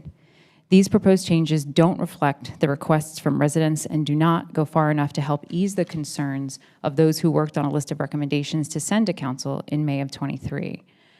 I've also spent a lot of time in 5 Points with residents who are watching their backyards get flooded out after new infill development is built a few houses down. Stormwater was not brought up as the most impactful concern when we started talking about this, but we are watching in real time the impacts on our infrastructure. For those reasons, I will not be in favor of moving forward with a text change that isn't addressing resident concerns or strengthening our guardrails on future development. Councilmember Harrison? Yeah, I just want to add and lift up Councilmember Jones' point about concern of lost NOAA. And I guess I'll ask perhaps in a manager's update for any opportunities that we can better understand how missing middle affects loss of NOAA. Is there a way to learn what the prices of those homes are that are torn down, because they are often lower valued properties. So if we can get some information on that, that will give us an opportunity to assess. I also want to note, this is a text change process, so there's going to be opportunities for public input. What we're doing today is not at all the final deal. We are going to see this reviewed by Planning Commission, and the next council in the next term is going to make any final decisions. Okay, is everybody done? All right. Move to authorize a text change for infill compatibility standards. Second. Okay, all in favor? Aye. Opposed? Okay, that was Councilmember Jones opposed. Thank you. Thanks much. All right, next we have the Downtown Investment Opportunities Proposed 2-Hour Free Parking Program. Good afternoon, Mayor and Council. Kenneth Ritchie with Transportation. This is a follow-up from your May 7th discussion on downtown investment opportunities. And during that discussion, a proposal for 2-hour free parking was initially discussed, and there was a request from council to follow up with potential revenue mitigation considerations. So we'll kind of do a review of the proposed program, some of those parameters, review some anticipated impacts, and then look at some revenue mitigation. So looking at the proposed no-charge parking program, the program would look at no charge for the first 2 hours in specified city-owned garages. There's 5 of those, and we'll go over those on the next slide. Through this would be some targeted collaborative marketing with our Downtown Raleigh Alliance. This would be active from 7 a.m. to 7 p.m. Monday through Friday. We would limit this to 1 free visit per vehicle per day. So car comes into a deck, if they're there for an hour and leave, they've exhausted that time. It would not carry over. So it really would be based off of 1 visit per day. Time parked beyond 2 hours would be charged at the posted rates, and this would not be available during special events. So looking at the eligible garages, we'll kind of start from the left of the screen and work back. So we've got the municipal deck, which is that letter G, the Wilmington Street deck, the Moore Square deck, our Blunt Street deck, and then the City Center deck are the 5 eligible decks. So looking at the current and proposed rates, so current parking structure, the first 15 minutes is free in those 5 decks. There's no charge to park after 7 p.m. and on weekends. Currently, it's 1 hour per hour for the first 2 hours. It's 2 hours beyond that to the max, with a $14 max per 24 hours. With the proposal, there would be no charge to park after 7 p.m. on weekends. The first 2 hours would be no charge. There would be a 2 hour per hour max, or up to the $14 max beyond that with this proposal. So when we look at the estimated revenue impact, so we used our parking data from January to June of this year through those eligible garages. With transient parking only, this does not impact our monthly accounts that we have. So based on those 1 to 2 hour revenues through that 6 months, we estimated that to be about $85,000. We annualize that impact to roughly between $170,000 and $180,000. So looking at potential revenue mitigation considerations, the first two would be kind of reviving a program that existed from 2016 to roughly late 2019, which is our $5 at 5 program, with a couple iterations of that, which would look at Fridays and Saturday nights for that program, or Thursdays, Fridays, and Saturdays.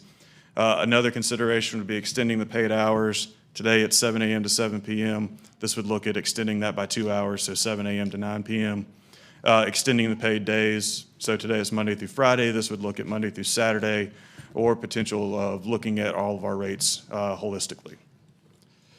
So just to kind of looking at the background on our $5 at 5 night and weekend program. So that program did start in January of 2016, was really looked at providing funding for the janitorial program to support the cleanliness of our parking decks.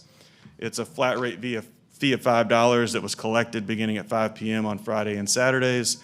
That fee was implemented at specific decks. That program was suspended in late 2019 prior to COVID. The impetus behind that change was, at that time, with the parking equipment we had live staff that were manning and the cost to continue that versus the revenue we were taking in just didn't justify continuation of the program. Since then, we have updated all the equipment in our decks, and so staffing really is not a concern from that standpoint because of the automated equipment we now have.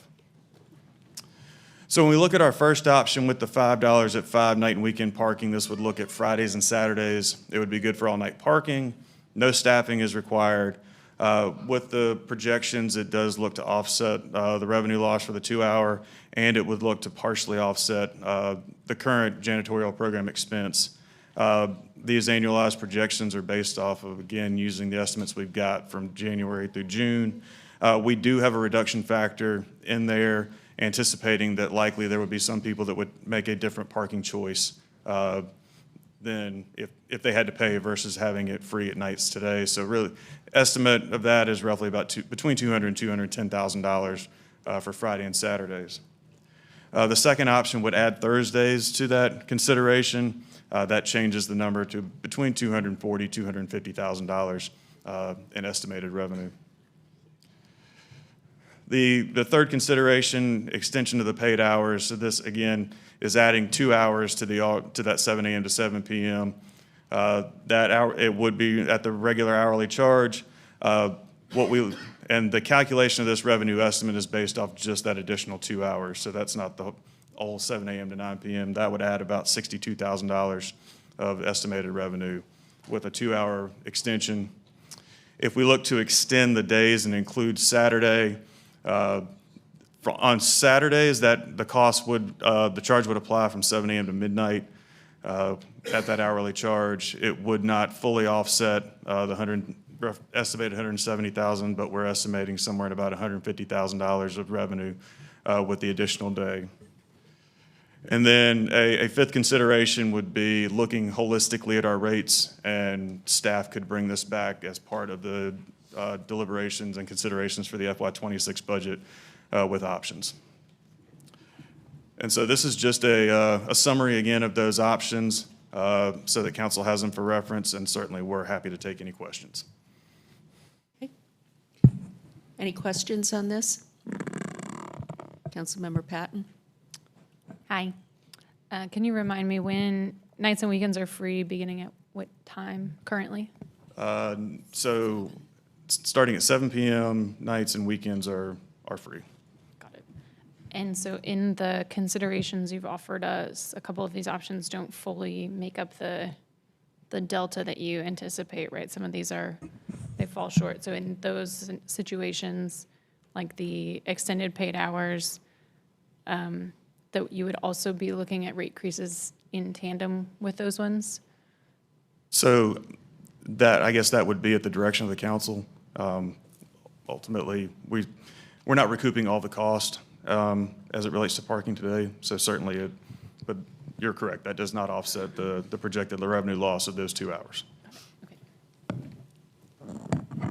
Okay, Mayor Pro Tem, and then Councilmember Harrison. Thanks. This is an item that came through the EDI committee, and it's also something that Councilmember Fort and I have been meeting with some small business owners about, specifically on the Wilmington Street corridor. And I know that this would be a big help to them. What I'm concerned about, though, is that we may be helping by applying the 2 hours free, but then creating more problems by trying to consider all these revenue mitigations. And I understand that the city has a budget and we have to be mindful of budgetary impacts. I think we need a little more time to consider these revenue mitigation considerations. I would also like to ask the Downtown Raleigh Alliance if we have more time to talk with small business owners to figure out if there has to be revenue mitigation, which one is the most easily digestible option. What I would propose we do today is go ahead and get this 2-hour free parking up and running November and December, at least through the holidays. We could call that like a holiday pilot if we want. And then I would like for this to come back to us in January with a little more data and feedback on additional revenue sources that could mitigate the budget shortfall or the best option of the revenue mitigation considerations. So I basically want to approve it through the holidays and then look at this in January when we can get some more feedback from the folks who are most directly impacted. But I do think if we can get this up and running now, then November and December, that could really help with these shops and businesses downtown. Thanks for bringing these options to us. I guess, yeah, I would like to have some feedback on, for example, the $5 at 5, that would mitigate, the revenue loss. Is that of concern to local businesses? I don't know. Are we, incentivizing folks to come downtown during the day, which is great, but then not at night? I don't know. That seems like a reasonable idea to me, is the $5 at 5, just because I imagine a lot of folks do stay for a while, if they're coming out for the evening for dinner, going out to see a concert or something. And so I feel like $5 is probably reasonable. So that's, I guess, where my initial head is at. I have a little bit of worry about putting something together for 2 months, because if we just pilot something and we don't get the word out adequately, I don't know how much behavior we incentivize. So if we have a 2-month plan and it takes us a month to start telling people about it and then it's over, I don't know how much we achieve.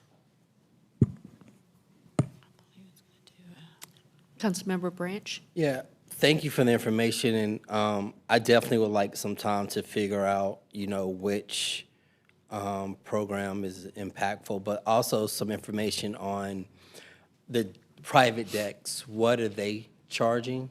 If we could have that data, and also time of use, like, a chart of peak hours of when we see the majority of people actually using and operating our decks. That would be helpful for me in looking at making a determination which one I would prefer. I just want to say, too, feedback I've gotten from downtown businesses is absolute no to 5 after 5. They felt very strongly about that. So I'm just bringing that up. Mayor Pro Tem? Yeah, I just want to clarify. It is my intent, and I'm ready to fully support permanent 2 hours. As a compromise, I don't want to wait until January to get this up and running. We're going to miss the holiday season, where a lot of these small businesses, I think that's a critical season for them. So as a compromise, I'm saying let's just go ahead and start it now, bring us back these revenue mitigation considerations in January for us to give final approval on a long-term policy. That's what I would like to do. I'm prepared to make that motion now. Can you please make the motion? I guess, just one clarification in terms of the timing on that. So based off because there's changes we'll have to make in the system, back office system, changes to the signage, obviously working through DRA, we're anticipating that's probably going to take us 2 to 4 weeks to get all that in line. So just from a timing standpoint and understanding what you're trying to achieve with the pilot consideration of the data, we're probably looking at mid-November before we'd be ready to pull the trigger. I mean, I was thinking, and who knows who will be sitting at this table in a few months, but that issue aside, I would think the first meeting in January, whenever the first council meeting is in January, I don't even know what that date that is. It's usually after the new year. So if it's like early, mid-November, so that's November to December, December to January, and then look at these so that would be the 2 months. I understand it wouldn't start tomorrow, but November 1st, November 15th, something around then. Mayor Pro Tem, I think what they're asking is what our expectation is. If you had done this by the 15th, the tree lighting ceremony comes after that, which brings a lot of people downtown. I don't know what DRA has planned for one of its attractions. That will bring people downtown, skating rink, whatnot. So if we have this done by mid-November, Yeah. is the pilot, that will work. Through mid-January, and then it can come back for. Yes. So if I can offer a compromise, how about we bring this back as an agenda item for the council retreat? That would then give us at least 2 full months worth of data, potentially 3, so that we can make some data-driven decisions, and that will be the springboard of our budget deliberations anyway. That makes sense. And I'm sorry to throw a wrench in the works. Would you mind going to the map page? I am always mindful, like for my residents, I do hear that parking downtown is difficult and keeps them out of downtown.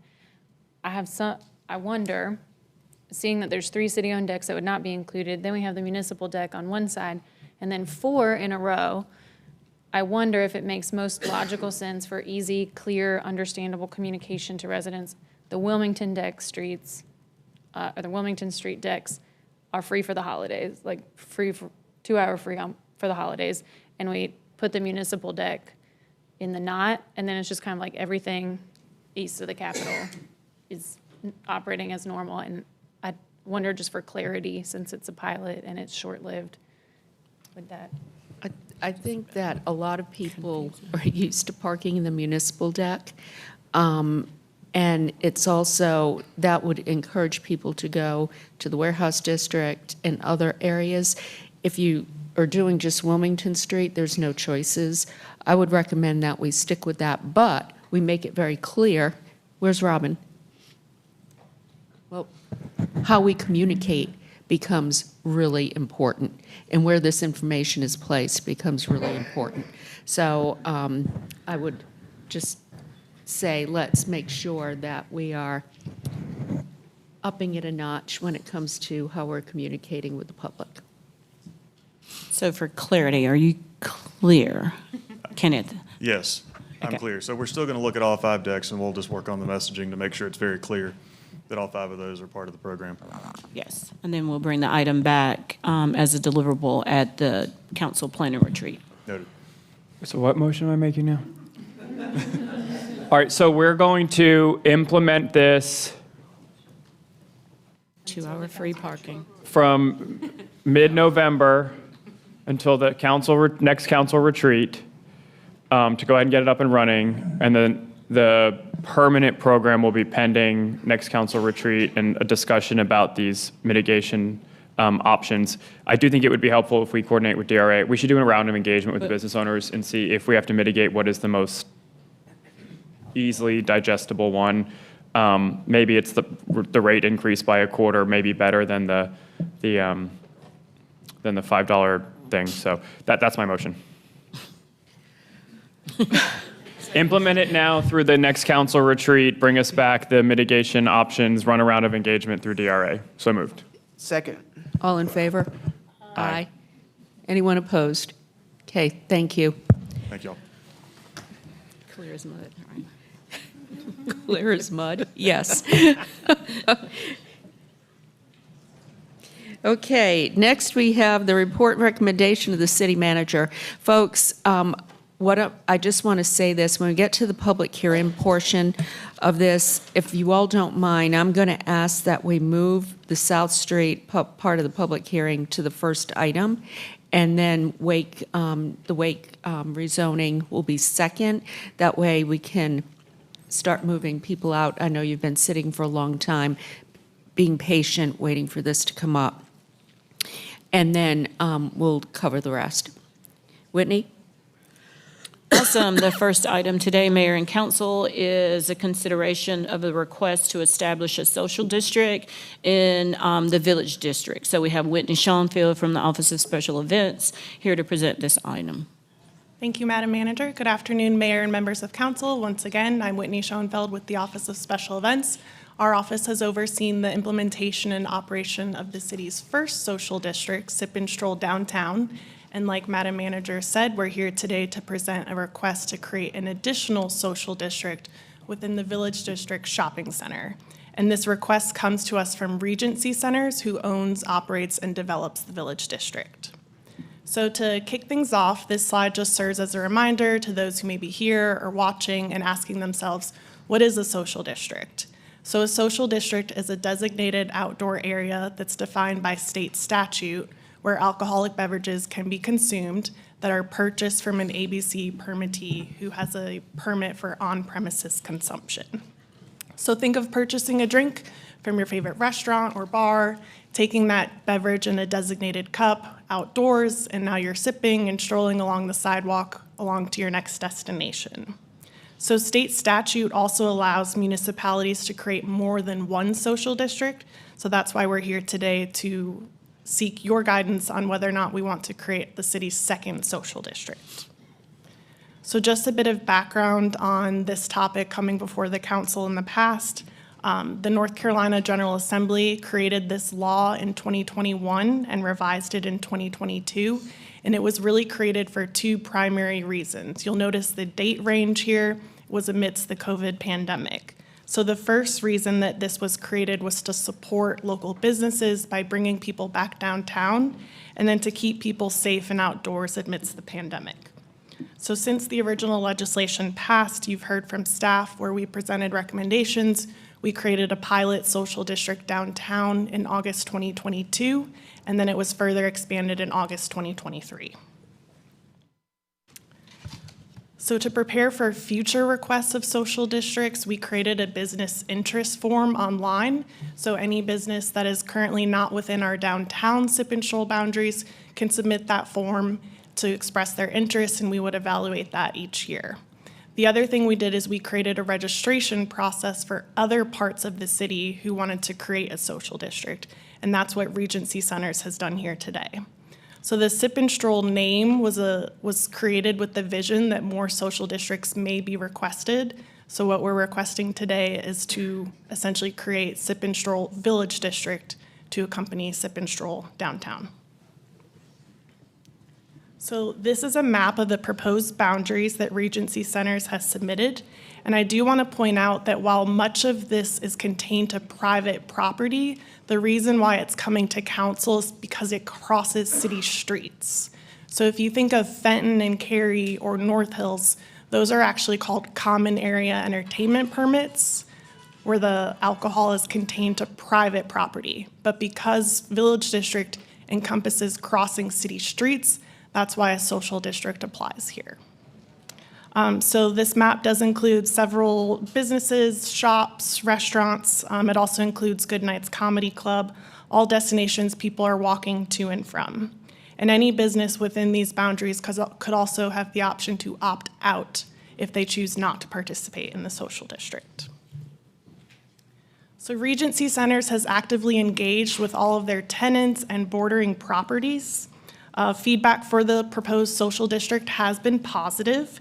Tenants are excited and looking forward to the connectivity among the shopping center that this could create. And this is not a comprehensive list here on the slide, but it is an initial snapshot of businesses that would choose to participate by either selling or welcoming alcohol into their establishment. We've also included some non-participating locations that may not be included in the boundaries. And I did just want to point out the ABC stores on here. They're also not eligible to participate in the social district because they don't have a permit for on-premises consumption. There are several boutiques. So again, this isn't a comprehensive list, but everyone has been generally excited. I do want to also add that there are no residential units within the boundaries, but Regency Centers has engaged with Berkshire Apartments, which is adjacent, and they've also expressed support for the social district and think that it's a great idea for the area. So this slide details some of the specific recommendations. You saw a map on one of my earlier slides, but these are just some of the streets that would either be included or border the proposed social district. For the daily operating hours, They're proposing Sunday through Wednesday from 10 a.m. until 10 p.m., which is consistent what we have with Sip and Stroll downtown currently. Thursday through Saturday, they're proposing 1 extra hour until 11 p.m., and this is to capture those who would be going to Goodnight's Comedy Club, where they often have shows on the weekends that end at 10 p.m. or 10:30 p.m. So it's giving them a chance to capture additional revenue that way.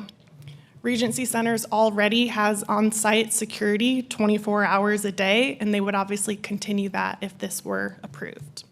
And their proposed implementation date is January 1st, 2025. So that would give them time to do business education, signage, things like that. So where do we go from here? We're asking for council to either provide concurrence of our recommendations or an alternative direction to make changes to city code to create an additional social district. If you decided that way, then our office would work with the city attorney's office to bring back an ordinance at a later meeting for adoption. We would work with Regency Centers to do business outreach and education, just like we did with the Downtown Raleigh Alliance for our downtown businesses who participate in Sip and Stroll downtown. We would get a full list of participating and non-participating locations and educate them so they're also able to educate their patrons. Regency Centers is responsible for all signage, so I know you've seen our downtown Sip and Stroll signage. They've mirrored those templates with some examples that you see here, but they would be responsible for purchasing all of that and installing all of that on their property. They also have a services contract right now to manage waste and recycling on the property. They have several receptacles currently and would be looking to add an additional more to collect any Sip and Stroll cups. We would ultimately add any updates to our current website that manages the social district, and then ultimately, if an ordinance was adopted, we would submit all of those materials to the ABC Commission. So these are just a few more examples of templates that they've already created. These are window clings that would be in any participating and non-participating business. And we do have representation here from Regency Centers, General Manager Brooke Kahn. So with that, we're happy to hear any questions, comments, or any other feedback. Yeah, thank you. So this is the first time that I'm hearing about this, so I'm not going to be prepared to move forward today. I would like to hear from residents, and I don't know, I haven't had any direct conversations with residents in my district about this. So I appreciate the business outreach and would like to hear from the person that's here with this proposal. But I just want to make it clear that I would like feedback from residents in the area or folks who visit the Village District to understand, if this is something that they're looking for. Yeah, I'd like to hear from a person who's here from Regency. My big question is, what kind of outreach has been done with the neighborhood so far? Hello, thank you for having me here. I'm Brooke Kahn, I'm the General Manager of Village District with Regency Centers. So after conversations with the rest of the team, we've reached out to Berkshire since they are our most immediate residential neighbor. Outside of that general perimeter, we have not had any further discussions with residents outside of just community conversation. What is the plan for future engagement? Is that for residents or for the shopping center? Residents. At this time, we didn't have any future engagement planned. Would city is it within a certain radius like we've done before for other events, or is there direct outreach that you would want us to handle? This is the first time that we're kind of encountering another request. I think this is part of our discussion. We need to think about that. Okay. Yeah, and then we can provide you with feedback. Okay, and just to make sure I'm understanding as well for that outreach within the residents, is that something that you would be looking for with a template, direct feedback, or community feedback through online forums? It's a good question. I think we need to figure that out. Well, actually, I would say all of the above. Okay. What you don't want to have happen is this gets approved and people are surprised. Oh, because then they're going to be, they won't be happy. It might not be that they're unhappy about what you've requested, but if they're surprised by it, it's going to it will cause some issues. So I know that you have a January 1st kind of aspiration. I think what we need is more a plan for how you're going to reach out to the community and whatnot. Okay. I guess I'm a little confused on what that, how that necessarily affects Village District without us having residential there, and since we're containing everything to Village District. Because you have neighbors on all sides of you, and they are going to have something to say about it. Okay. And if I can weigh in, it's Yeah. a very active community surrounding I know. so Yeah. just making sure you understand the neighbors that you're going to be dealing with. So it's better for you to work it out with them now before it gets to us, and then it becomes an issue. Okay. And can I have a timeline or maybe better direction on what that outreach looks There might be more like? things we need to discuss with each other so we can give you better and clearer feedback. Okay. I think you've done everything that is in the process that's outlined, and we're just experiencing, we're just learning of this for the first time. So there might be more for us to discuss amongst ourselves, and then at the close of this conversation, we can give you something more clear, like a timeline. Mayor Pro Tem?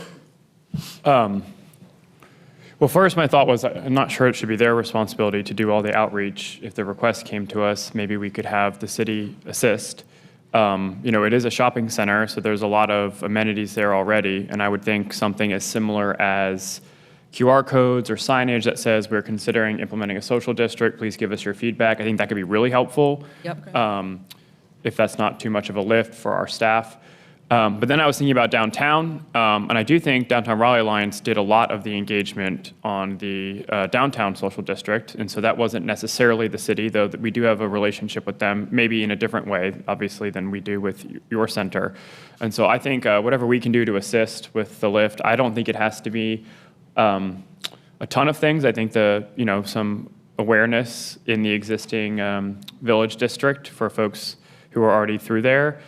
I do know that they have an active CAC in that area, which may be where most of the engaged and potentially concerned folks may come from. So maybe a visit there could be very helpful. And I wouldn't mind seeing this back this council term, maybe a second meeting in November, and see if we could get any other questions we have addressed in the interim. And then we could decide whether it's ready to advance by the target you set for January 1 or whether it needs a little more finessing. Yeah, and just as a follow-up to that, I love the QR code idea. I think that's, if people are there, they're gonna go See what? it, yeah. And respond. But I think Bill King is here, but I was gonna suggest that maybe reaching out to him too about what the DRA did in terms of outreach could be helpful to you. Can I add one more thing too? Because this is top of mind. The Forest Park neighborhood, I think they have established leadership. They have an association. Okay. They're very active. They're an immediate. I'm trying to think of all the perimeter neighbors. It's hard. Yeah, and there's not a so lot of neighborhoods. I think maybe Forest Park, the CAC, and the QR codes is probably a sufficient amount of feedback, I would think. And if you could get that up and running, that would probably be helpful. Councilmember Patton? Yeah, not for you. Now back to our staff. Whitney, I have some questions for you. So I guess I know in a previous moment in time, although I can't say when because time is only in dog years to me these days, but I know we asked you to create a process, like a procedure, which you have done, and this is the first one coming through. I think what I didn't catch at the time that I'm feeling like is missing now, and maybe these exist, and this is where you can help me, is like kind of a set of characteristics that make for an appropriate, like kind of call the question, like what is a good place for a social district? Like what are the unifying factors of places that, in areas that make for a good social district? Because when I was deliberating on this in advance of this presentation, I was thinking about like in downtown, there's lots of street fairs and arts and culture and music festivals and things where you might leave the bar and spend a lot, like more time before you sort of arrive at your next destination. You might be outside of a facility for some time, which is a little different than the character of the Village District, which is just very retail. And so they feel like they have different like qualities about them. So my first question is, do we have sort of a list of qualities that answer the question, where are social districts appropriate? And then my second piece is, do we have any metrics that we're monitoring around any negative behaviors that could arise out of this? For instance, and we don't get a lot of complaints in our inbox, so I'm not trying to come at social districts, but for instance, things like increases in underage drinking, reports of like greater increased DUIs, those types of things that might tell us, hey, we want to reflect on this. Sure. Yeah, so for the first question about a set type of standards for where a social district could be located, we don't have something like that. Again, this came from the General Assembly, so this is state statute. So they say everything you can and can't do within a social district, but there's no real set designation for where one can be and where one cannot be. I think that's certainly something that we can work to develop, like our own set of standards. Like we can be more restrictive in some ways where right now we include like the date and time on our cups. That's not set in state statute. So that's certainly something that we can look to do. For your second question, when we've talked with RPD and the DRA and the general public, feedback for the social district is very positive. We haven't heard any reports of enforcement or any types of issues that you mentioned. I think if anything, more people need to know about the social district to help support our local businesses. So if there's a way we can get the word out more, but that, hey, this exists, this is a perk if you visit Crank Arm and then you go to Poorhouse. I know we featured their picture where they did a kickoff second line when it first started. So I think we just need to get the word out more about it. But feedback has been positive. I know one of Bill King's lines is that it's received more positive feedback than the tree lighting. So the tree lighting is great too. It was just even more popular. Yes, there is data that shows that. So, Councilmember Jones? Thank you so much. I first want to say that I serve as the liaison for the Substance Use Advisory Commission, and one of my first meetings, they brought up the social district and that they were never included in having a conversation about that. So I think before we do a second one, a touch point that can be made is with substance use, because we're having people walk around, and that leads to my next point, which is the traffic. The traffic in the Village District is very haphazard. It's very, oh, I'm turning here, I'm turning right here, and there's really difficult patterns in there that people create. So I have some hesitation in now including drinking, walking among those cars that are making crazy decisions to turn wherever. So that's my two hesitations. I do have a question of how is the current district working on a sustainable option for cups? What does that look like? Because I know that I've been speaking with organizations like Towards Zero Waste, and they've had many questions about how to use social districts as a pilot for sustainable cups that would reduce our impact and that go to the landfill. Right. So when Sip and Stroll Downtown was first created, we met with our recycling processors and solid waste services staff, and there's a certain type of cup that we encourage businesses to use, which is recyclable. There was also questions about the sticker and whether the sticker prevented recycling, and it doesn't. I think also in the DRA's survey, most businesses prefer to get their own cups. They have vendors that they already have established relationships with, so that was a preference of theirs. I know that the town of Cary, they purchase cups for their social district businesses. Their district is much smaller. They have, I think, maybe up to 4 participating businesses now, so that would certainly be a conversation that would need to be had between us and our partners with the DRA, specifically for Sip and Stroll Downtown, because we have a much larger amount of businesses and what that would look like if we wanted to partner with someone and who covers that cost of purchasing that different type of cup. And then you brought up when you had conversations with solid waste, they control, meaning that they pick up all the trash in your social district currently. Does the city pick up trash and recycling at the Village District, or is that private? No, so that is private. They have a contract for services that already handles their trash and recycling, all of their receptacles on site. It's emptied multiple times a day. But yeah, they would continue to manage all of that on their own. Okay, thank you. Okay. All right. This, We'll be back. everybody straight? Next steps, come up with a plan and look at how we can engage the community and get feedback. Some good examples and suggestions were made, then have this come back to us on the 16th. Okay, thank you. I wonder if I can ask staff to, I mean, it sounds like the desire is to have this back in mid-November for this particular item. So whether traveling parallel to that or separate, I wonder if I could ask staff to develop a set of standards, like qualities of what makes a good sip and stroll district. You know, maybe there's 5 and an applicant has to meet 4 of the conditions or something like that, but something that just kind of says, these are the types of places where we think sip and stroll would be appropriate. Yes. Okay. Next item. Yes, so the second item is being brought to us by Kate Pierce from PRCR, and she will give us a 10-year planning update on the Dix Park planning process. Great. Thank you so much, Mayor and Council. Happy to be here. I have a quick update for you on the 10-year planning process.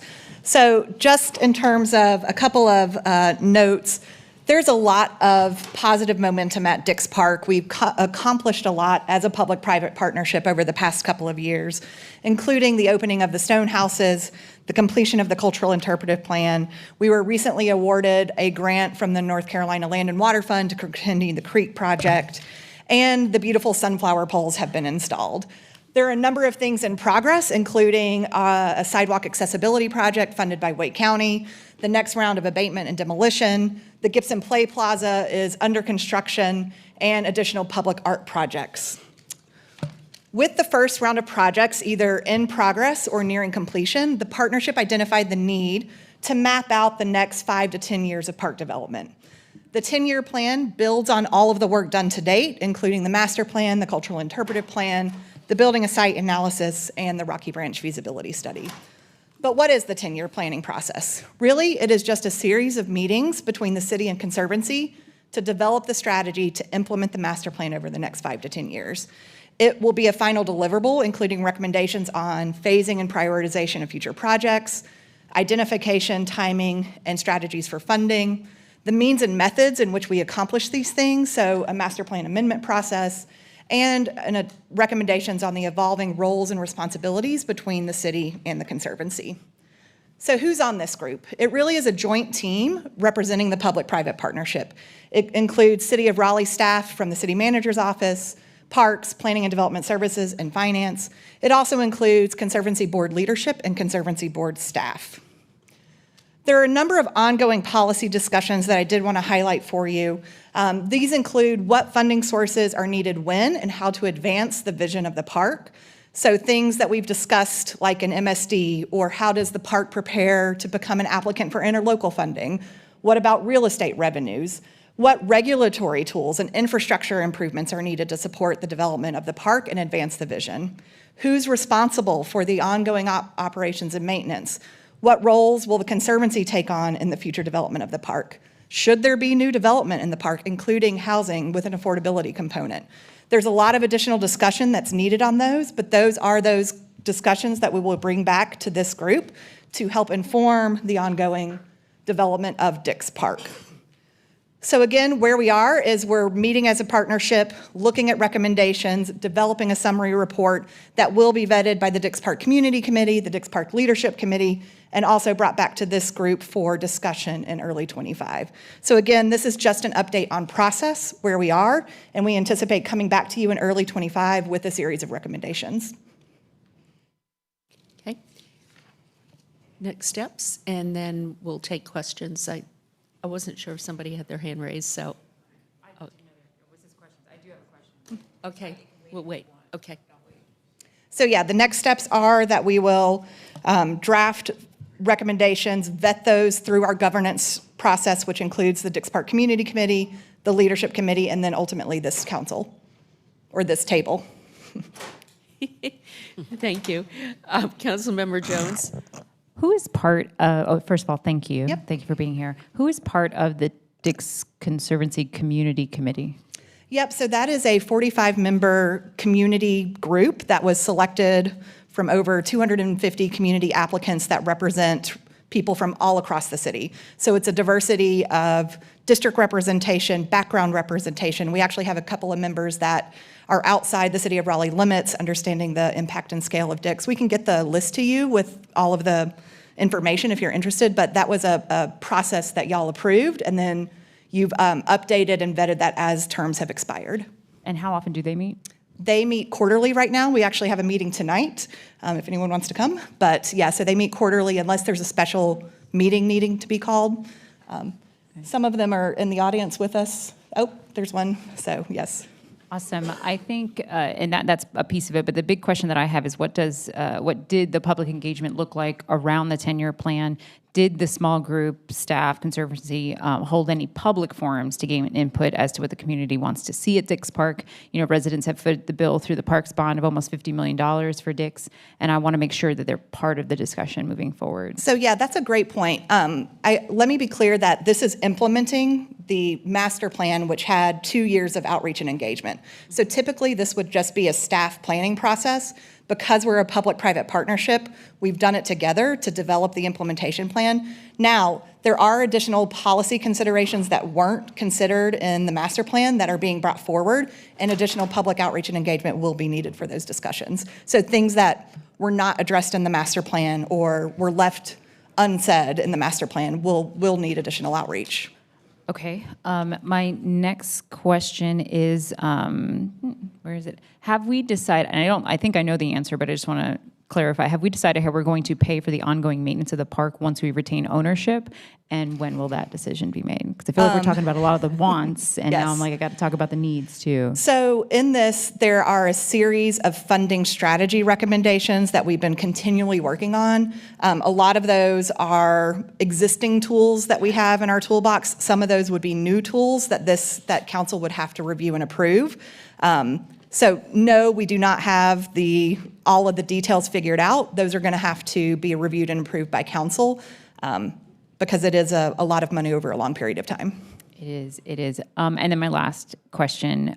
So Dix Park has its own leadership board, but no other park in the city has that. It's the only park that has this set up. So can you help explain why that is, and will there be potential for other community parks like Chavis, who's getting a new aquatic center? Are they going to have a leadership board just like this?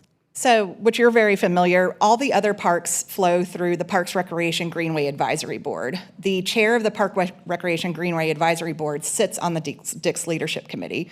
Because this park was being developed through a public-private partnership, early in those discussions, it was discussed to need a board that represented both the public and private partner, and that's how the Dix Park Leadership Committee formed. I think it's an interesting conversation, and I'll ask Stephen to come up to speak to the rest of the system, but as more conservancies are formed to support parks, does that necessitate other discussions? Good afternoon, Stephen Bentley with Raleigh Parks. We actually have a partner in the City of Oaks Foundation. What they have done through a contractual relationship with us is they've helped start friends groups. So one that you've alluded to is there is actually a formation of a Chavis Friends Group, and our second one in progress is Moore Square, Friends of Moore Square. So we have 2 in the pipeline, and I could foresee more of them. So the fiscal sponsor will be the foundation. So this community group doesn't have to become a 501c3. The City of Oaks acts on their behalf. So if they want to raise funds for Chavis, the Friends Group donates those monies to the City of Oaks, which then would come to the City of Raleigh. And will you help clarify, because as serving on the board, I remember the things that we didn't talk about with Dix because we were not the Dix leadership. So the Parks Board was not in full, we had the chair that attended, but unless they gave an update, we didn't talk about Dix at all. And so I want to make sure that, or clarify, even with these new leadership boards, would they supersede the Parks Board, kind of like Dix does now with the Parks Board? They do not. They are specific in nature. So the Chavis community said, we want to look at those elements that are unfunded in the master plan and work with the Parks Department and the community on raising funds. So they serve in that nature. Any relationship with the master plan still comes through the Parks Board. Okay. All right. Thank you so much. And that's all. Thanks. Okay, any other questions? Okay, thank you, Kate, for the update. Appreciate it. Thank you. Next, we have Erica Brandt from Housing and Neighborhoods Department. She will speak to us about an affordable housing funding opportunity for Kings Ridge development. Good afternoon, Mayor and Council. Erica Brandt, Housing and Neighborhoods. So I'm going to present today a funding recommendation for operations funding for the Kings Ridge Affordable Rental Development. So we'll start with some background on the project, dive into a funding update, and then finish off with the staff recommendation. So for some context, Kings Ridge is a 100-unit affordable rental development being built by CASA. At least half of the units in this project will be set aside for people who are experiencing homelessness as a permanent supportive housing option, and the other 50 units will be targeting families and individuals with significant barriers to securing housing in the private market. So the timeline here started back in May of 2021 when the city issued a notice of funding availability for $7 million in 2020 affordable housing bonds for the development of permanent supportive housing. CASA responded to that RFP and was awarded the funding. And that was awarded in November of 2021, along with about $1.4 million in federal home program funds as one gap financing loan. And then in January 2023, Council approved the award of an additional $1.5 million of federal funds to support site work at the project.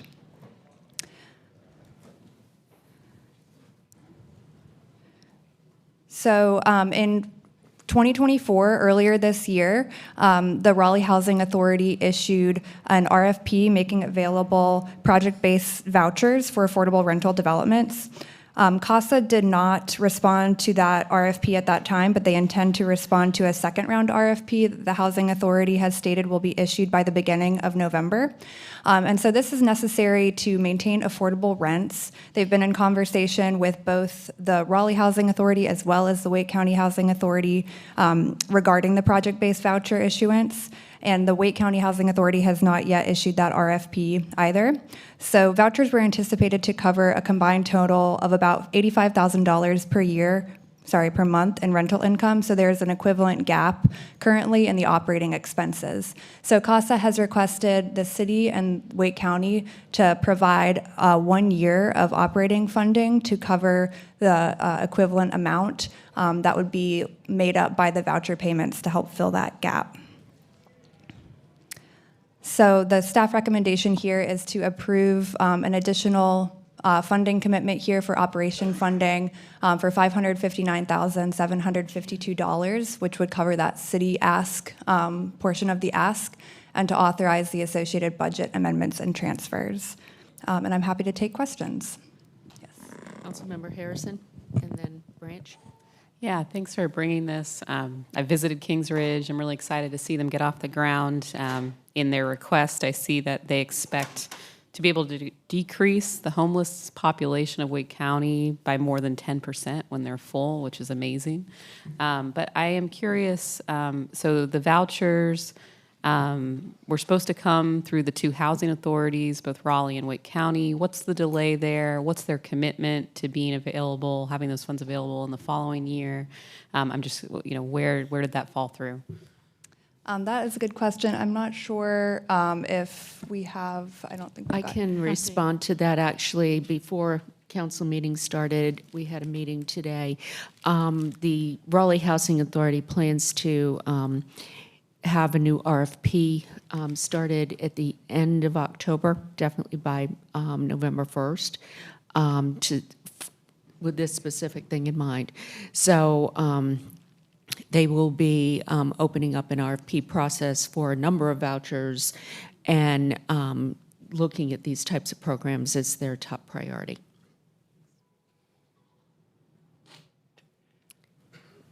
I just want to thank for the information and, again, really push the housing authorities to move forward with their work in getting these vouchers. And at the appropriate time, I was ready to move for approval of the additional funding and authorizing the budget amendment and transfer.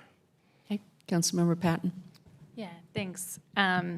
So, I'm having flashbacks to Grosvenor Gardens, and we had lots of conversation around how the city's role, our superpower in affordable housing is not operational costs. That's not what we do. So of course, I'm happy to support this. I'm glad it's conditional. Sounds like the Raleigh Housing Authority is going to issue that RFP.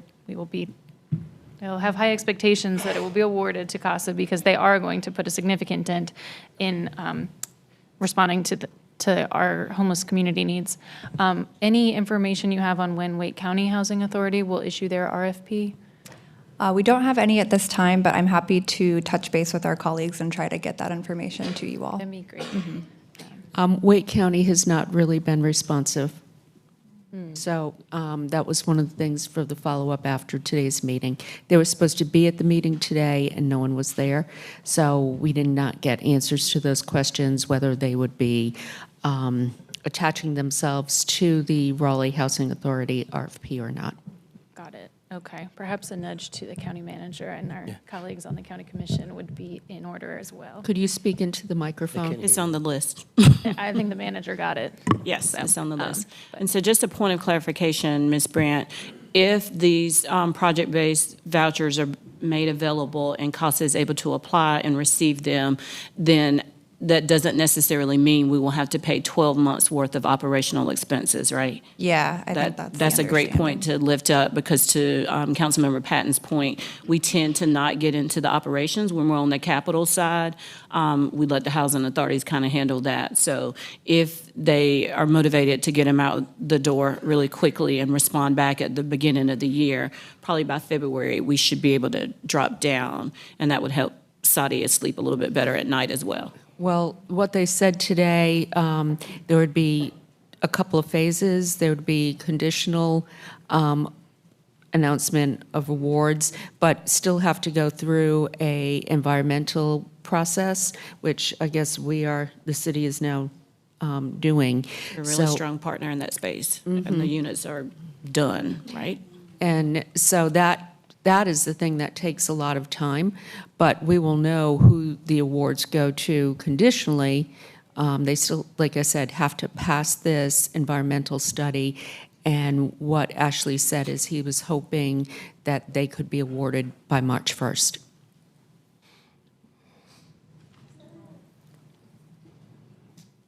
I move for approval of recommended actions.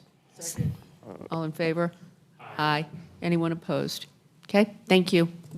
Awesome. And last thing, just a point to make to our community.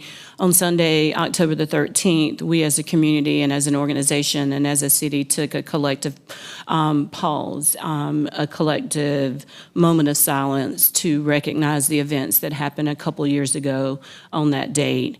And while we did not do an event, it doesn't mean that we don't care and that we're still not concerned about the community.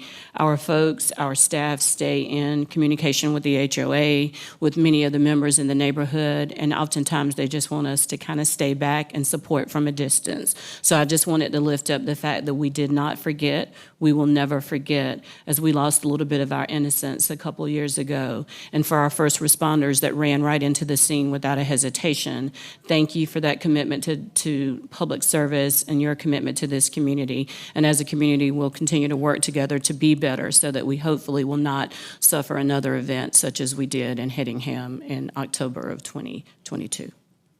And that concludes my report today. All right, next we have the report and recommendation of Raleigh Transit Authority. This is related to Election Day Fare Free Transit. Madam Mayor, we do this every year, and it's just, I think, fare free transit on Election Day. For sake of time, I'm ready to move for approval. Second. All in favor? Aye. Sorry you were Chair, and I sitting thank you here very much. all this time.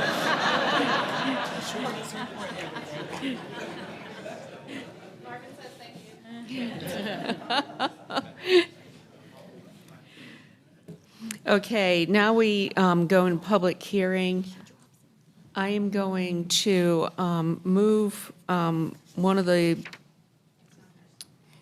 South Street item, which is 6 on the list, to first, and then we will do the Wake campus rezoning. So if we could start with South Street, I would appreciate it. Good afternoon, Council. Robert Tate with Planning and Development. This is Comprehensive Plan Amendment CP 424. This is a city-initiated request to remove a segment of West South Street from the street plan between South McDowell and South Dawson Street.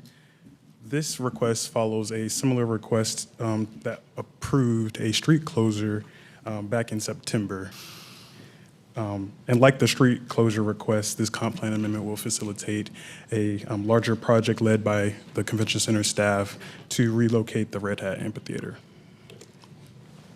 So a couple of things I want to go over to provide some context before getting into my presentation. So this is a rare occurrence where we have a existing street from the street plan being requested to be removed, and then also having the street plan, the policy map, being requested to be removed. And I think there's a distinction between the two of closing a street and removing the street from the street plan. And so closing an existing street would remove the existing right-of-way from our infrastructure, so thinking about the street grid, and then while removing a street plan street would remove that requirement to build out the infrastructure in the street grid. So while a comp plan amendment does not require, or while a comp plan amendment does require planning commission review, a street closure does not. So because of this unique situation, there's no regulation addressing the order of action between both of those actions. So to fulfill a development plan, there's no order of action for that. And considering all of those things, the comp plan amendment would not have moved through staff review and planning commission review without council's approval of the street closure.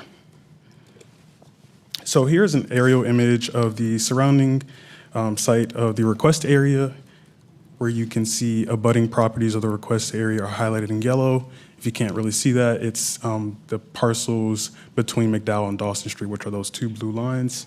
All of the highlighted parcels are either owned by the city or the North Carolina Railroad or NCDOT. All of those parties are aware of the request and larger project for Red Hat Amphitheater. So here's another aerial image showing basically the same thing, but with some development plans and surrounding land uses. I'll just highlight a few. North, you can see the existing site of the Red Hat Amphitheater and Convention Center. Just to the west is a development plan for a 20-story mixed-use building. And then south of that and kind of southwest of the request area is the Heritage Park neighborhood. And then jumping to the east side of the screen, you can see directly to the east is a parking structure and 7-story hotel. And then lastly, just to highlight, there is a active development plan. It's a revision to a subdivision. So to the actual proposal and the request, here is what the request would look like if you approve the removal of this segment of an Avenue 2-lane divided street known as West South Street from the street plan. And then this is just a zoomed out aerial image that you previously saw, just to kind of highlight what the existing connectivity looks like in the surrounding area, and then also the proposed street plan streets as well. So relevant to this request, but not necessarily associated to the proposal, is a potential Dawson Street connector. Convention Center staff, as well as transportation staff, has looked into this as a potential mitigation tool. This would allow southbound Dawson Street traffic to turn on northbound McDowell Street traffic if constructed. And then also here in this sketch, you can see a concept of what Red Hat Amphitheater would look like if this was approved today. So there are no consistent policies identified that are relevant to this request. However, there are several inconsistent policies. These largely speak to connectivity, eliminating gaps within the street grid, and also preserving the street grid. Despite no consistent policies, there are numerous relevant policies to the overall larger project. A lot of these policies come from the economic development, downtown Raleigh, arts and culture section of the comprehensive plan. So Planning Commission recommends denial with a 5-4 vote after an initial motion to approve failed with a 4-5 vote. Dissenting votes of the alternative motion to deny found that economic benefits associated to the larger project would be a public benefit, while those in favor of the alternative motion noted the advisory nature of the vote, a lack of proactive community engagement, potential impacts to disconnected communities, and just the overall inconsistency with relevant comprehensive plan policies to not be within the public's interests.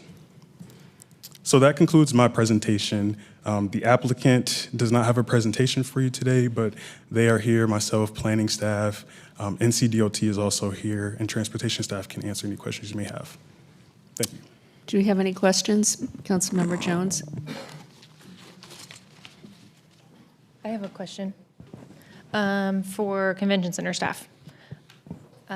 Some of the deliberations that came from the Planning Commission had to do with the amount of what they refer to as dead space, sort of a lot of land mass in downtown taken up when that's not activated, when there's not shows and when there's not shows or conventions happening in the convention center. And I was curious if I was remembering correctly, will there be ground floor activation, like a coffee shop in the expanded convention center once it's built out? Carrie Painter, Director of the Raleigh Convention and Performing Arts Complex.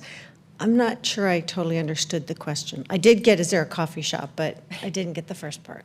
Just, so as the planning commissioners were deliberating, there was some commentary that using up the sort of 2 city blocks that are covered by the convention center, Red Hat, and then the expanded convention center, when there's not an active show or convention, they take up a lot of sort of land mass with nothing happening. And I was curious if there are going to be things in the expanded convention center that will, like, people who are walking by can use the space even when even if they're not attending a convention. So something like a coffee shop or like retail in the corner. I got it. The answer is no, for various reasons. There will be a coffee, an ancillary coffee shop from the one that just opened in the original one. It is not open all the time, however, because a lot of the events don't allow people in who are not a delegate of or registered to or a paid admission or part of the event. We have, at present, the center we have right now is 88.7% booked on available days. So there are very few days where there's not something in it, and if it seems there's not something in it, it's because we're loading in and loading out. So there's not a lot of dead days in the center, and we anticipate the similarity with the new one. The Red Hat is booked 1 in 4 days in the year, so there's quite a bit of activity there as well. So while it may seem there's a lot of space without a lot of activity, it's not quite as much as it seems from the outside when you're not seeing what's happening. Did that help? It does, yes. Okay, great. Councilmember Jones? I don't have a question for you. I just have some comments, so thank you so much. All right, first of all, I want to thank the community at large for sharing your thoughts and concerns regarding this case. My family experienced an emergency during the meeting last time, and I had to leave, so make no mistake, my family will always be my first priority. Staff found out in February that the street closure would need to change to South Street, and the majority of council didn't find that out until our June 11th work session, as they spoke with a small group of stakeholders, which included DRA and the Raleigh Housing Authority. Some council members were emailed the night before the work session to alert us to some concerns regarding Heritage Park's connectivity to downtown. Unfortunately, given the short time frame, we only had 2 more meetings before summer break, so not a lot of time to work through those concerns. The connector street that might connect Dawson to McDowell was shared as an idea, but we were also told that we would need the state DOT to approve a change to that traffic. We still have not received that approval.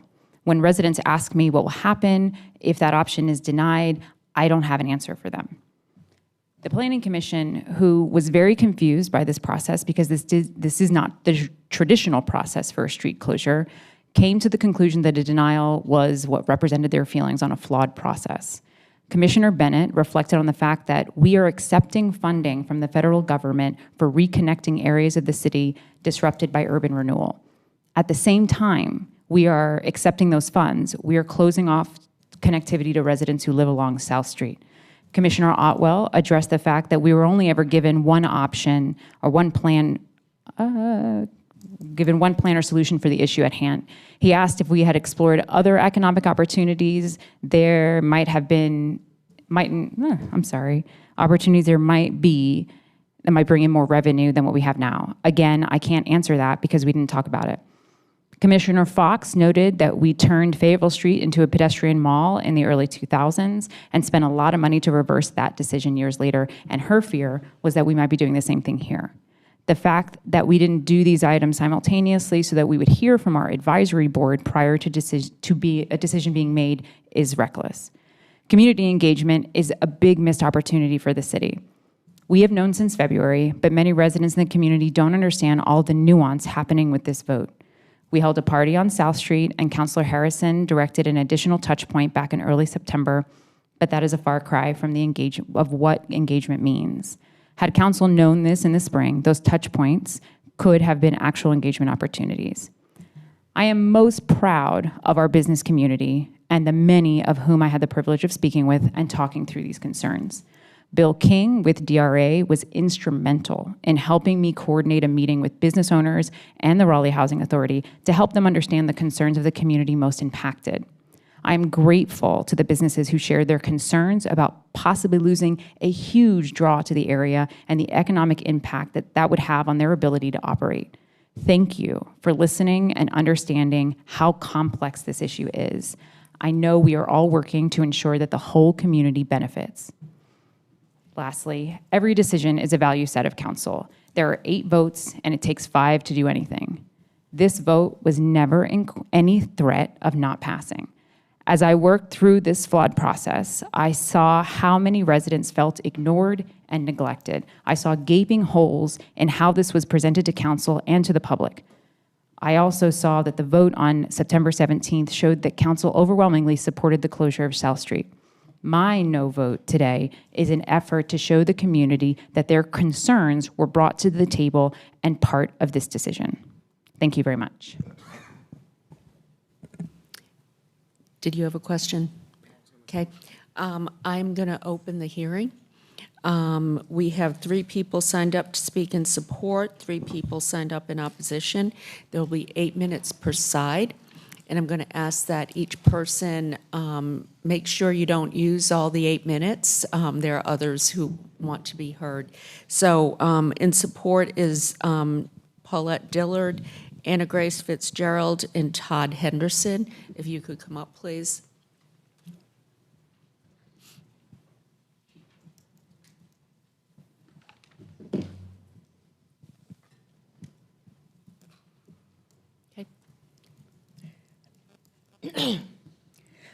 Good afternoon, Madam Mayor, members of the City Council.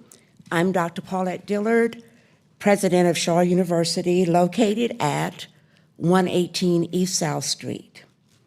We have served as an anchor institution of South Street since 1865. I am here to speak in support of the plan to move Red Hat Amphitheater to its new proposed location. While closing a portion of South Street is not ideal, we believe strongly that what helps Shaw University the most is a healthy and vibrant downtown Raleigh. Our ability to recruit students, faculty, relies heavily on the downtown environment that surrounds us. Downtown Raleigh is a huge part of why students choose to be educated here. So we need to make sure downtown continues to recover and thrive. And the impact of losing the amphitheater would be devastating. Many of the local businesses that make downtown great would struggle with the loss of business.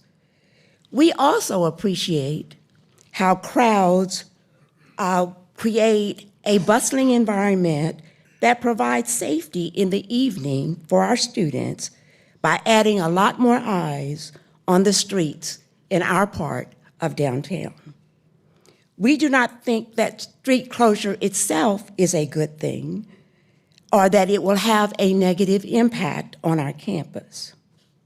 I do think, as has been mentioned, there are lessons to be learned about communication of this process and would love for future projects to consider that. And I do want to elevate the need for the Chavis-Dix Strollway project to really move forward. We want Shaw University to be a big part of that route and would strongly encourage you to move that project forward and not let it languish. We are happy to see $1 million in new investments in the Strollway around the amphitheater as a good start to improve connectivity for our Shaw community and a chance to celebrate the historic Fourth Ward. These investments do not happen without the approval of the South Street closure. In conclusion, as an important part of South Street's past, present, and future, we support this street closure as a way to keep the amphitheater downtown and keep this downtown healthy, which helps all of us. Thank you. Thank you. Good afternoon. My name is Anna Grace Fitzgerald. I'm a Raleigh native, a product of the Wake County Public School System, a lover of live music, and the owner of Copperline Plant Company, located here in downtown Raleigh. I'm here today to express my support in keeping Red Hat Amphitheater's relocation moving forward. In 2019, I finished my master's at NC State in landscape architecture and went on to design and build outdoor spaces that would bring people together, spaces much like Red Hat Amphitheater. When the pandemic hit, I was confronted with the reality that I didn't love the work I was doing, so I dreamed up other ways to bring people together with plants. I started my business in 2021 and opened my first brick and mortar in 2022. At Copperline, we have the privilege of helping people fill their homes with houseplants.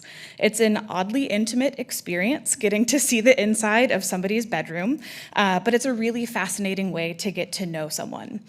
In addition to asking questions about lighting and any potential naughty cats and dogs, we hear stories about when people moved to town and why they chose to move to Raleigh. A common story that we hear is that they came down to Raleigh for a conference or a show at Red Hat and fell in love with the city. So much, they decided to move here. We talk a lot about tourism, restaurant, and bar impacts of event spaces like this, but I think we often forget that many Raleigh residents were once tourists. I ask you to vote to keep Red Hat downtown so this venue can continue to bring more and more people to this city that I love so much, and so I can continue to fill their homes with houseplants. Thank you. Thank you. Hello, I'm Todd Henderson. I am the owner of Parkside Restaurant on Martin Street in downtown Raleigh. I'm also a Raleigh native. My mom was a social worker downtown, spent most of her career in the courthouse in Dix Park, so I spent most of my childhood running around downtown. And I remember the time where downtown was a ghost town at 6 o'clock. It completely shut down. There wasn't a lot of amenities for everybody down here, and I spent a lot of time realizing that and living through that myself. When I was lucky enough to own Parkside, one of the first things that I realized prior to that, I had opened Sithy Restaurant on Wilmington Street, Lebanese, and I had operated and run Sullivan's Steakhouse for almost 15 years down on Glenwood South. Through those times of doing financials, the slowest 2 months of every year for my entire career, which is, I'm 53 now, I started in the business when I was 15, so I'm a lifelong restaurant person, were July and August. My first year of doing projections for the first summer of Parkside, our busiest month was July. And I looked at my projections and I thought, how could I be so imbalanced? And it was Red Hat Amphitheater. Back at that time, Red Hat was young. We've been lucky enough to have 8 years at Parkside now. And through the evolution, seeing now Live Nation take over, more of an abundance of more national and international acts coming through town, the financial impact on us, as also I'm a downtown resident for the last 14 years, but 27 years combined total of me living downtown, has been tremendous, especially with all the challenges that we've all experienced post-COVID, whether it be inflation, just everything that we're all going through every day. So I'm just going to keep the rest of my statement very simple, and it's going to be financial, and put it in a snapshot. And that snapshot is this last Sunday night, we had a concert at Red Hat. That Sunday night, our revenue was increased by 172%. While this isn't the case necessarily with every concert, that snapshot is true. Sometimes it's more, sometimes it's less, but that's a pretty good snapshot, to be honest with you, over these last 8 years. Through that time, we typically put on 2 servers and 1 bartender. We had 4 servers, 2 bartenders, 1 host. We typically run with 3 people in the kitchen. We ran with 5 people in the kitchen. All those people got extra hours and revenue. It's not just me that had a good night. It's everybody that lives within Wake County, but most of the people that we employ live in the vicinity of downtown. So with that being said, if Red Hat were not to go through with this and stay in downtown, I think at best case scenario, we would end up either having to furlough, lay off, or terminate 20 to 40% of our staff. And the worst case is we just simply go out of business. It has been the lifeline for the entire time that we've been in business, and it just continues to get better. So I implore, let's keep Red Hat downtown. I know it's not the most convenient thing, and I know maybe there could have been better communication, but the reality, I feel like it's a necessity for so many of us down here, and it's our future. So thank you. Thank you. Next, we have those who've signed up in opposition, Hua Huang, Mama Kai Sanders, and Leisha Cobb, if you could come up. Hi, my name is Hua, and I am speaking based off of the letter that Wake County Housing Justice Coalition has sent to y'all last Friday. So greetings, Raleigh City Council. The Wake County Housing Justice Coalition is deeply concerned with the City of Raleigh moving forward with the plans to expand the Red Hat Amphitheater while still not having done its due diligence in reaching out, meeting community members where they are, and providing them with accurate information in simple, plain language. So as usual, low-income workers, the disabled, elderly, and indigent persons living in public housing, the Black community living in Heritage Park and Gateway, small Black businesses and churches have been the most impacted by the forces of gentrification and genocide of the Red Hat Amphitheater expansion. We have been informed that there was supposedly one meeting that took place at Heritage Park in August. However, we have also been informed that the residents did not receive an invitation to attend any meeting in August at Heritage Park from city officials or Raleigh Housing Authority regarding a closing of South Street. So community members received nothing to our knowledge, and if they did, we would like to receive a copy of whatever communication the city has sent them. So until adequate effort has been made to reach out to the most impacted, disenfranchised people will be affected by the expansion of Red Hat Amphitheater, the city should not have moved forward with the amendment about the West South Street, especially when the Planning Commission voted against it by 5-4, and 3 of the yes votes expressed sentiment against approval of the amendment in their meeting comments, but only reluctantly voted yes because of the odd order amendment presentation. Furthermore, I also want to add in a comment from Nicole Bennett, who is on the Planning Commission. We're closing the road. What we're saying about how we value the community.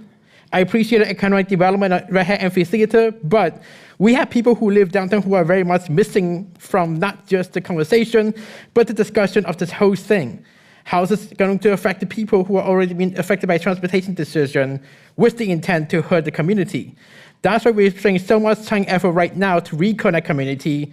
Raleigh is in the process of using the Reconnecting Community Grant to mitigate the impacts that were intentionally caused to this area. And once again, we're disconnecting. So how are we making use of the Reconnecting Community Grant when we are once again doing this connection? I want you to keep that in mind when you're deliberating today. Furthermore, I also want to add that Wake County Housing Justice Coalition also demanded an oversight committee establish a review and assess whether or not the city of Raleigh is carrying out the democratic process properly. An oversight committee is also sorely needed to hold accountable all the nonprofit organizations like Wake Up Wake County and Downtown Raleigh Alliance, who created, lobbied for, and participated in campaigns such as the Save the Red Hat Amphitheater campaign, which is designed to make the media and public believe that if the council voted against the closing South Street, then downtown Raleigh would lose their cherished moneymaker. The fact of the matter is, while the alternative would have been that the Red Hat Amphitheater would reduce the seating capacity as the convention center expands, it was never going to be torn down. The Red Hat Amphitheater doesn't need saving. The Black community in downtown Raleigh does. So as the city continues to claim it has goals of repairing the damage done in redlining and demolition and disconnection of the Black community with urban highways and other urban renewal projects throughout the 20th century, it should also consider whether further disconnecting the residents of Dix Park and other low-income community in Southeast Raleigh with the closure of South Street aligns with those supported goals. So in conclusion, the Housing Coalition demands the following: oppose the Comprehensive Plan Amendment CP 424, establish an oversight committee to ensure the city of Raleigh conducts its democratic process fairly and transparently, engage and follow up with the community members most affected by gentrification, and finally, direct the city's growth toward benefiting marginalized community rather than favoring the wealthy. Thank you. Okay, is Mama Kai here or Alicia Cobb? Okay, I don't see them. All right. Well, any additional questions? Okay, I'm going to close the hearing then. Do we have a motion?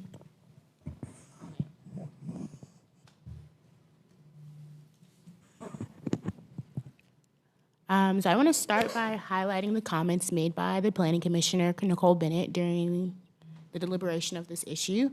I believe many people may not have the chance to view the meeting, and her words are important to reflect upon.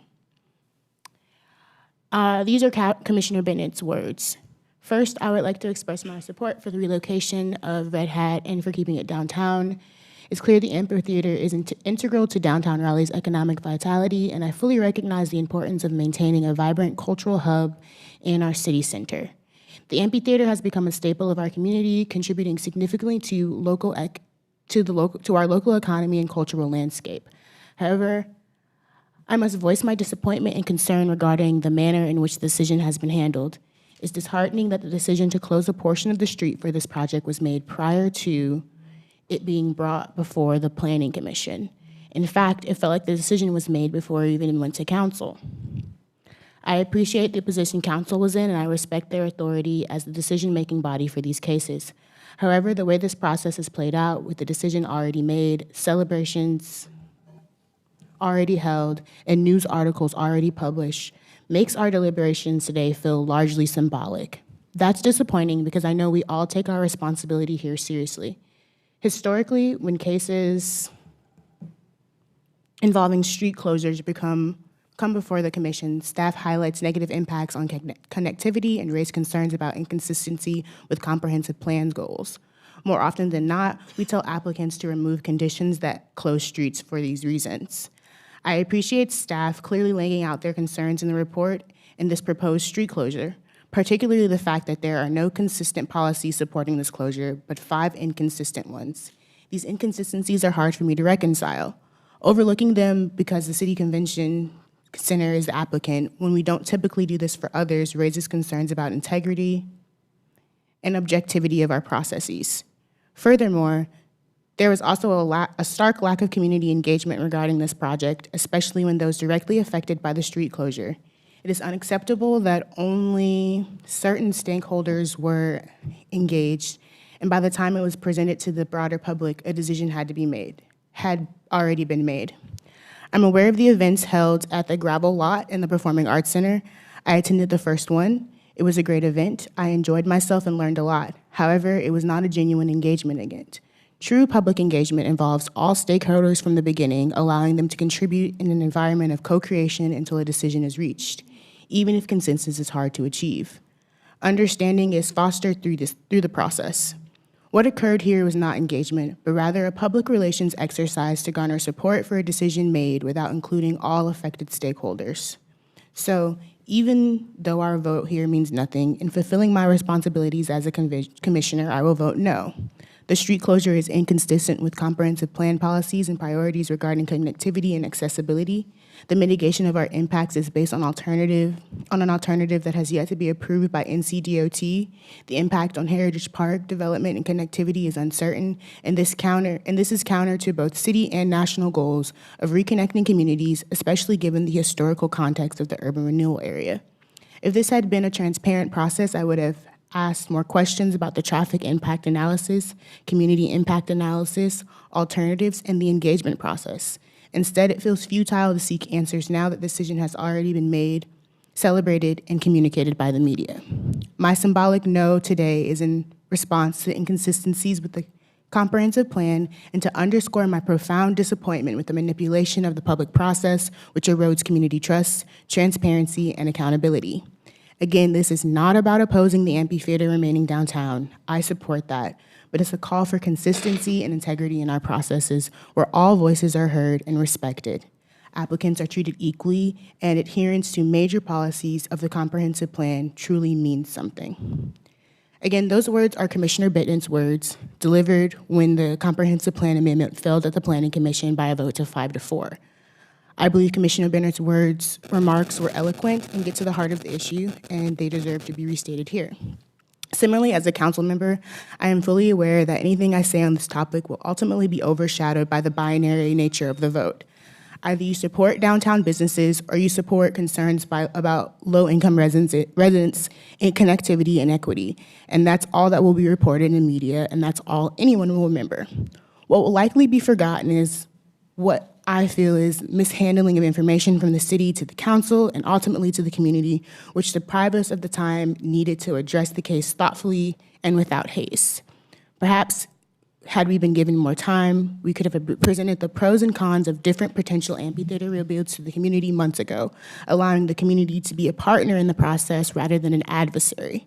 Perhaps we could have created a bond to cover the extra costs, but instead it was brought to us in the 11th hour, forcing us into a decision without adequate time to fully consider alternatives. This rush process has also led to a somewhat hysterical misinformation campaign from the media. I find myself pressed into making a decision that has been poorly handled at every level, a decision that creates more problems than solutions, heightens inequity, and affects economic activity. But as I've stated, my vote is ultimately symbolic. A symbolic yes might keep me in alignment with the dominant narrative and avoid any media backlash, but it goes against everything I believe in when decision-making, transparency, community participation, growth that benefits everyone, especially our historically dispossessed communities, and making data-driven, well-informed choices. I have cast symbolic no votes before, plenty of times at this table, but only once have I ever cast a symbolic yes, and I did so after months of careful consideration, public input, and deep conversation with fellow council members. The only reason I might cast a symbolic yes today would be to avoid a media storm that would overlook the nuances of how we got here. But as much as I hate to admit it, that's not enough for me. I have a headache right now. I don't look forward to this vote, and I don't find peace in voting for or against this case, but whatever I do, at least I'll be able to sleep at night. Okay, you are ready to make a motion, Councilmember Fort? That is correct, and I will say, I'm sorry. Hold on one second. She was speaking. Do you have a question or a comment, or? I have a quick comment. I can wait till you wait till after you make the motion if you'd like. Okay. I would just say, obviously we've talked about this a lot. There were a lot of comments given, when the street closure was before us, while this is inconsistent with transportation policies that the Planning Commission was asked to opine on, it is consistent with other policies in our comprehensive plan, like economic development, arts and culture policies that we have in our comprehensive plan. But one thing, I think we are really blessed to have such a thoughtful Planning Commission. One thing that I'd like to ask is that, we know that pandemics happen, cost overruns happen, things change that we don't expect or forecast. And so I would like to ask that, while I think that the prioritization of keeping Red Hat open, for me, wins out right now, keeping the street grid open is a really important priority. And so if this project substantively changes or has not been completed in, three-ish years' time, can we put a flag on the account that this would come back to council for for whatever future council is in place to reconsider, updating the comprehensive plan again to add the street back if there's any reason to believe that the project won't proceed as we've been presented here. So that's just what I'd like to add. But then I'm ready for a motion.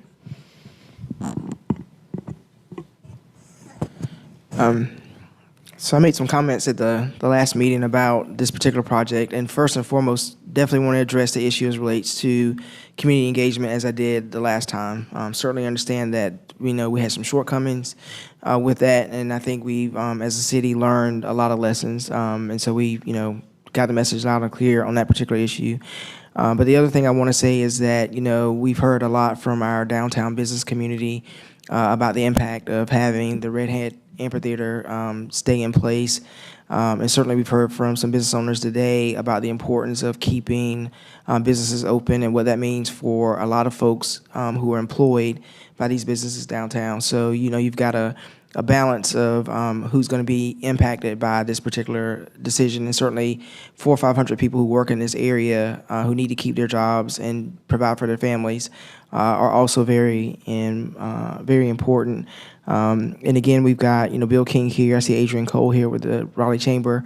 Certainly losing 10 to 15 businesses would be a hardship on them trying to recruit and bring economic development back into this particular area. At the last meeting, we did hear from our staff that they did go through several different options to try to figure out ways to avoid closing the street.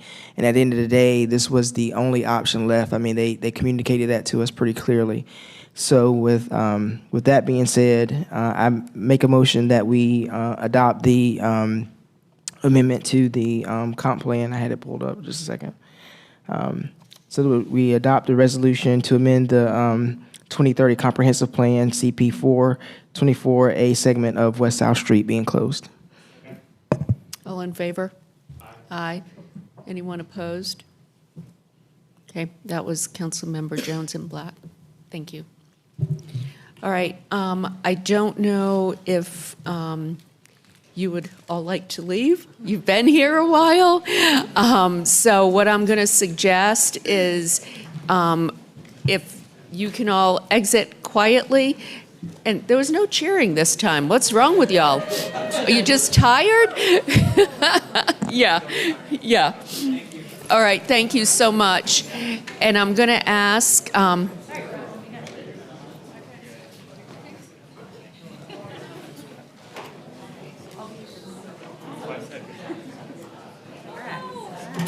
Home stretch. Downhill. Yeah, exactly.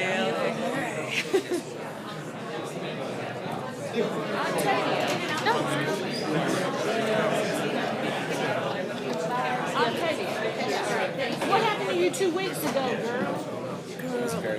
I was sick. Oh, that's what I said. I said, I'll tell you, you got to be sick.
Okay, everybody, if we could take our seats, please.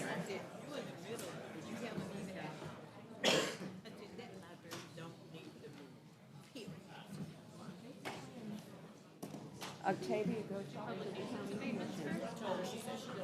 Go talk to the county commission. I do.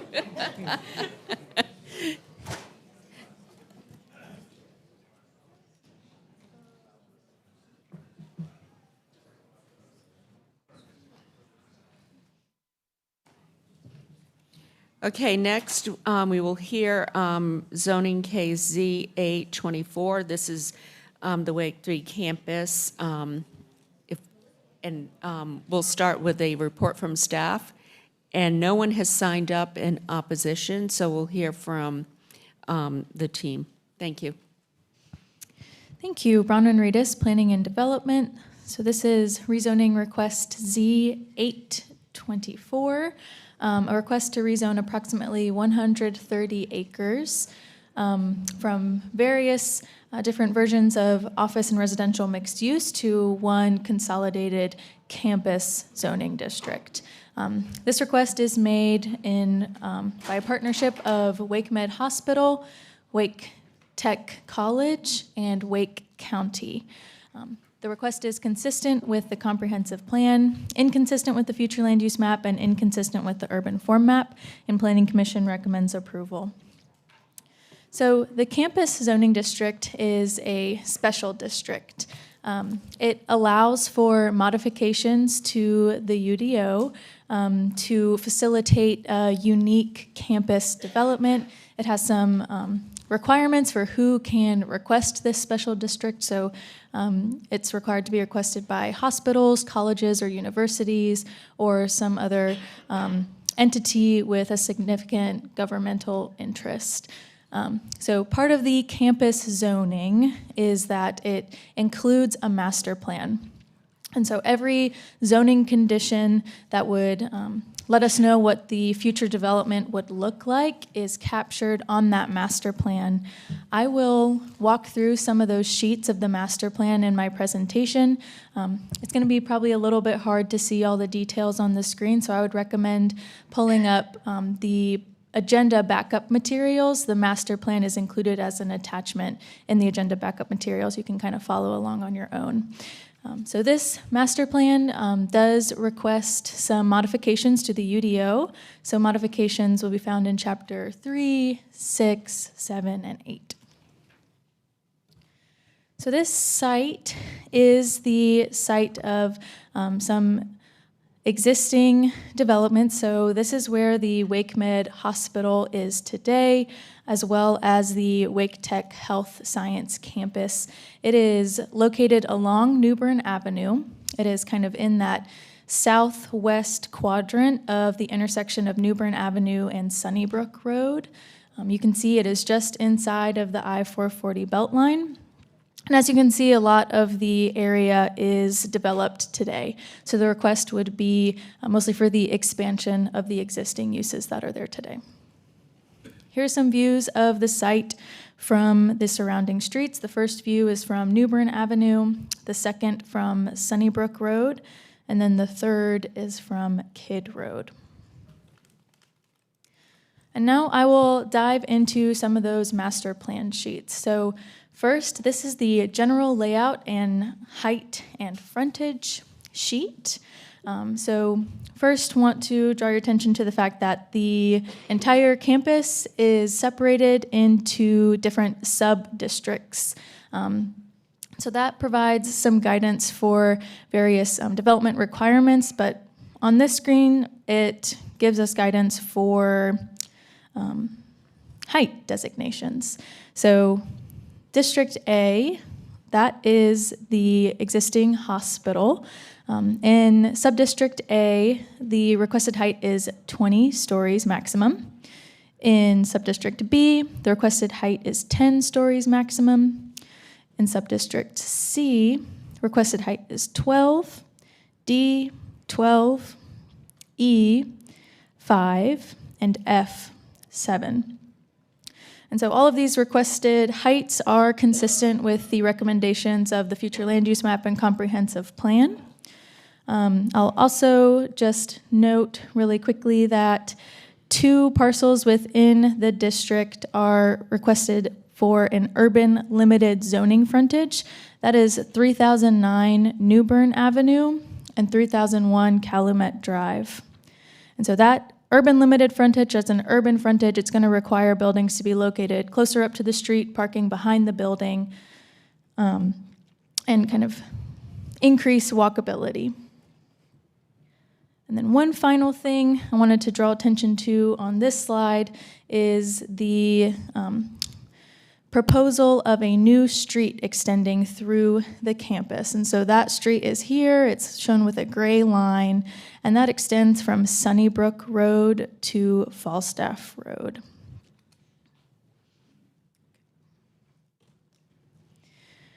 All right, this sheet is the development plan. This is showing the buildable area. So everything shown in green here is indicating either open space or tree conservation area. Everything shown in red is going to be developable area that could be built upon. One thing I wanted to mention here, so again, you see the extension of that private drive through the campus there. There is an existing East Campus Drive which extends through the site today. And so that kind of goes to the east of the hospital there, tracks down and ties into Falstaff Road. That's a private drive. That is requested to be closed through the build out of the master plan. You can see it's kind of painted over in that red as developable area.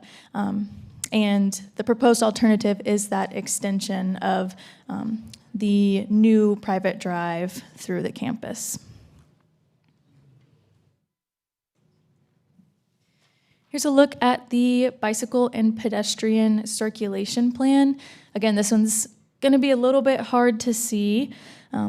Basically, anything that you see in a solid line is an existing facility. Anything shown in a dashed line is proposed. The yellow is going to be private sidewalk within the campus. The purplish pink color is public sidewalk. And then the blue and the red is going to be multi-use path, proposed multi-use path.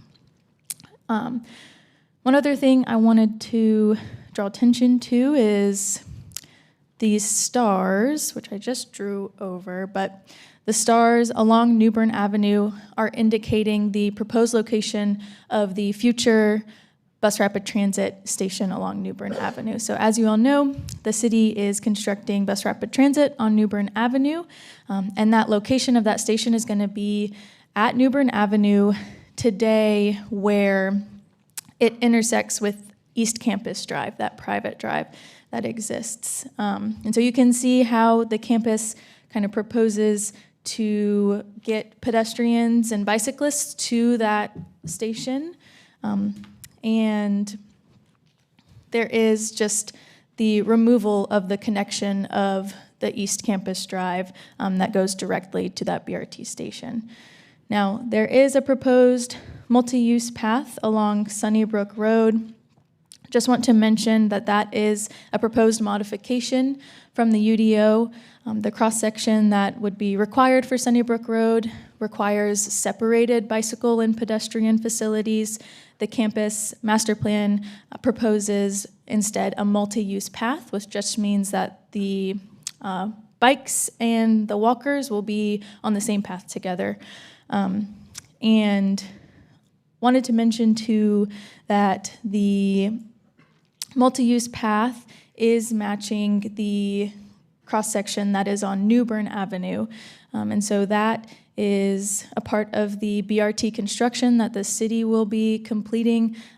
That multi-use path still is not meeting that preferred cross-section in the UDO. However, through coordination with NCDOT and just for feasibility of constructing the bus rapid transit, that concession was made. And so the multi-use path is consistent along New Bern Avenue and Sunnybrook Road. All right, these next couple of slides are showing the transportation phasing plan. So the campus proposes kind of thresholds of development to build out the various transportation improvements within the plan. So this sheet is showing that proposed street cutting through the campus, as well as some intersection improvements.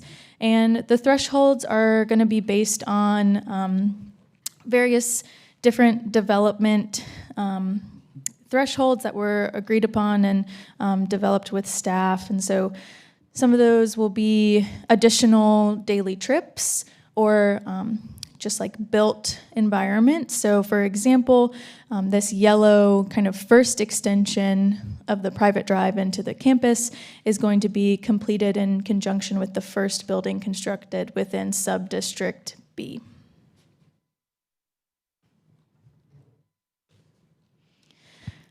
This is similar, but looking specifically at frontage improvements throughout the campus. So again, setting thresholds for when those improvements are going to be required. Many of these are timed based on certificate of occupancy for various building expansions or new developments that may happen that impact that particular frontage. This is the common green space plan. So this is going to be open space or open area that is provided in addition to tree conservation area. So this is going to be your things like, oh dear, natural areas, plazas, squares, courtyards, sport courts, etc. You can see they have provided a little bit over that required area dedication of 10%. And then tree conservation area. So there is some existing tree conservation area that is recorded within the campus today. So a lot of the campus is built out. And so when it was developed, some tree conservation area was recorded. There's about 6 acres existing today. And through this campus master plan, there's a proposal to relocate some of that existing and then add some more. So through the build out of the master plan, there's going to be a total of over 11 acres of tree conservation area provided, and that is in excess of the minimum required. Here's a snapshot look at the change in entitlement. Something to mention, the existing zoning does have a high entitlement of residential units, so nearly 14,000. And then about 2 million square feet of retail entitlement. The proposed zoning does permit residential and retail use. However, it doesn't contemplate those uses for build out of the master plan. So CMP is required to provide the amount of square footage of residential or non-residential contemplated for build out, and residential is stated as NA in the master plan documents, are non-applicable. So that kind of leaves the office and institutional type uses. And you can see that the ultimate build out for the CMP has a maximum entitlement of about 6.9 million square feet of office and institutional type uses, and that is a reduction from what is permitted under existing zoning today. So it's a large area. There's a lot of future land use map guidance. The requested district is consistent with institutional and public facilities designations. There are a couple of parcels that are designated community mixed use at the north of the campus, and then in the southwest, a couple that are designated office and residential mixed use. The zoning, requested zoning is not consistent with these designations. That's mostly due to the restriction on residential units, retail, and then actually in office and residential mixed use, it explicitly states that large users such as hospitals are not contemplated for that future land use designation. So if this were to be approved, those particular designations would be updated to reflect an institutional future land use designation. It's It's a similar story with the urban form guidance. So you can see there's a lot here. The campus is overlapping with a frequent transit area, a BRT area, transit station area, and city growth center. And you can see there are a lot of corridor designations that overlap within the site area as well, urban thoroughfare, and then Sunnybrook Road is a transit emphasis corridor. So all of this guidance really amounts to a recommendation for urban frontage, really on any street within the campus. And the urban limited frontage has been applied to those couple of parcels near the north of the site. However, there hasn't been any frontage applied to the remainder of the campus, and so that is coming up inconsistent overall. So again, consistent with the comprehensive plan, but inconsistent with the future land use map and urban form map for those specific reasons I just walked through. There are a lot of consistent policies here. So there's 3 pages to flip through. Ultimately, there is a lot of support in the comprehensive plan for supporting and allowing for the expansion of these particular uses, these particular industries as major employment centers in Raleigh. So especially allowing for the expansion of those in proximity to bus rapid transit. There's a lot of supportive policies in the comprehensive plan for that. There are some inconsistent policies, and so these are largely having to do with the connectivity to the BRT station near the campus and the closure of that East Campus Drive. Just the fact that it kind of reduces connectivity through the campus. And then the restriction on residential uses, there's a lot of policies within the comprehensive plan wanting to see increased residential units near BRT stations. One other thing is that the site is not meeting the response time standards for fire service.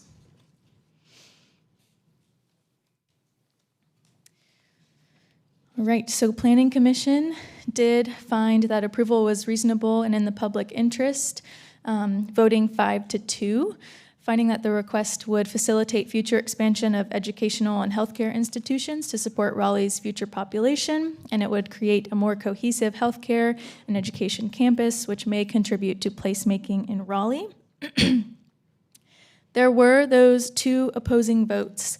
And so during the Planning Commission review, the applicant did make changes to the request and submitted a revised master plan set. And so those changes were made in an effort to respond to inconsistencies that were highlighted in the staff report, as well as concerns from the Planning Commission.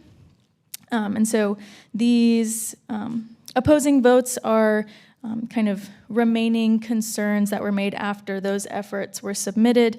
And so at least 2 commissioners felt that the changes were not enough to change their opposition to the case. And so the reasons for those votes were a desire to see more of an effort to address frontages throughout the entire campus per the urban form map policy, and then concern with that proposed street section modification along Sunnybrook Road, which would allow a multi-use path rather than a separated bicycle and pedestrian facility. So I'm going to stop talking there. I'm happy to answer any questions that you have for staff before you open up the public hearing. Okay. Any questions for staff? Councilmember Branch? You mentioned the fire piece. So I'm going to ask a hypothetical, and hopefully the fire chief who's here can help. If Fire Station 12 had not moved, would this issue existed? I might need assistance from the fire chief for that one.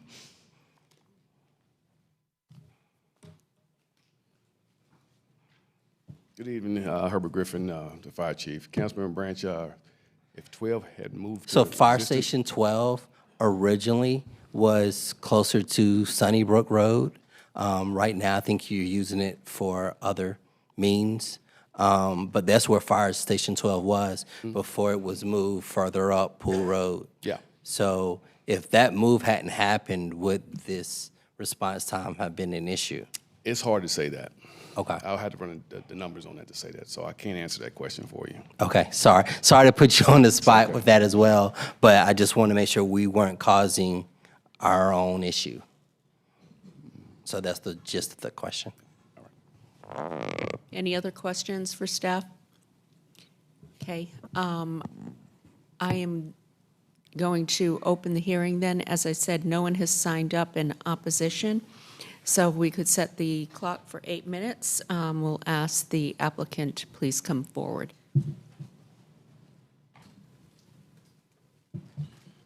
Mayor Baldwin, members of the council, my name is Scott Rawls. I'm president of Wake Tech, 9101 Fayetteville Road in Raleigh. I represent the Wake 3 partnership, collaboration between Wake County, Wake Med, and Wake Tech. This partnership came about a few years ago thanks to conversations that took place between our 3 organizations, namely Tom Cavender, Mark Forestieri, and Jeff Carter, who are all sitting on the 4th row here. And their conversations led to a collaboration, which I think led to a collective impact that will have significant impact for our community. Additional healthcare options, additional healthcare education options, and a campus plan, a healthcare and education district that will add to our quality of life. So we're excited about this plan, and we appreciate your consideration. And I would like to ask in the remaining minutes, our land use attorney, Jamie Swedler, is here, and she can answer any other questions you may have or provide some additional details.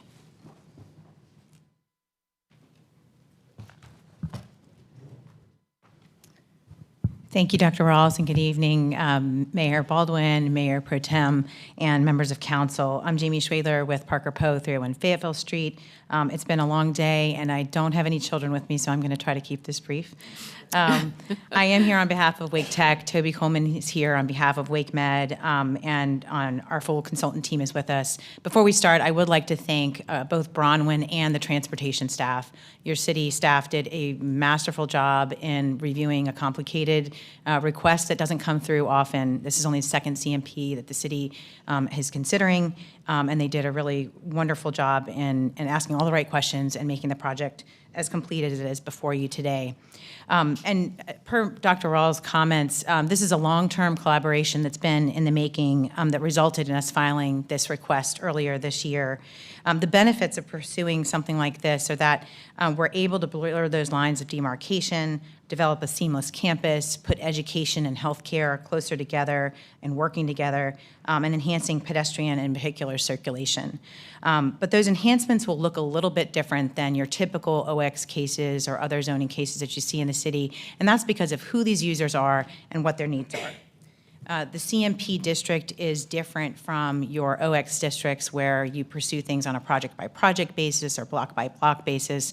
This is 120 acres with users who might have different street network needs or an education facility that builds slowly over time. And even though those needs are different, they still need a set of long-term predictable rules that both those users and the city can rely upon. And that's why your CMP district is only available to these types of applicants and recognizes that they need these types of modifications. The land use plan does not designate where these CMP districts could be sought or where your PD districts can be sought. And so there's inherently a conflict, and the UDO contemplates that those modifications may become necessary as planning goes forward.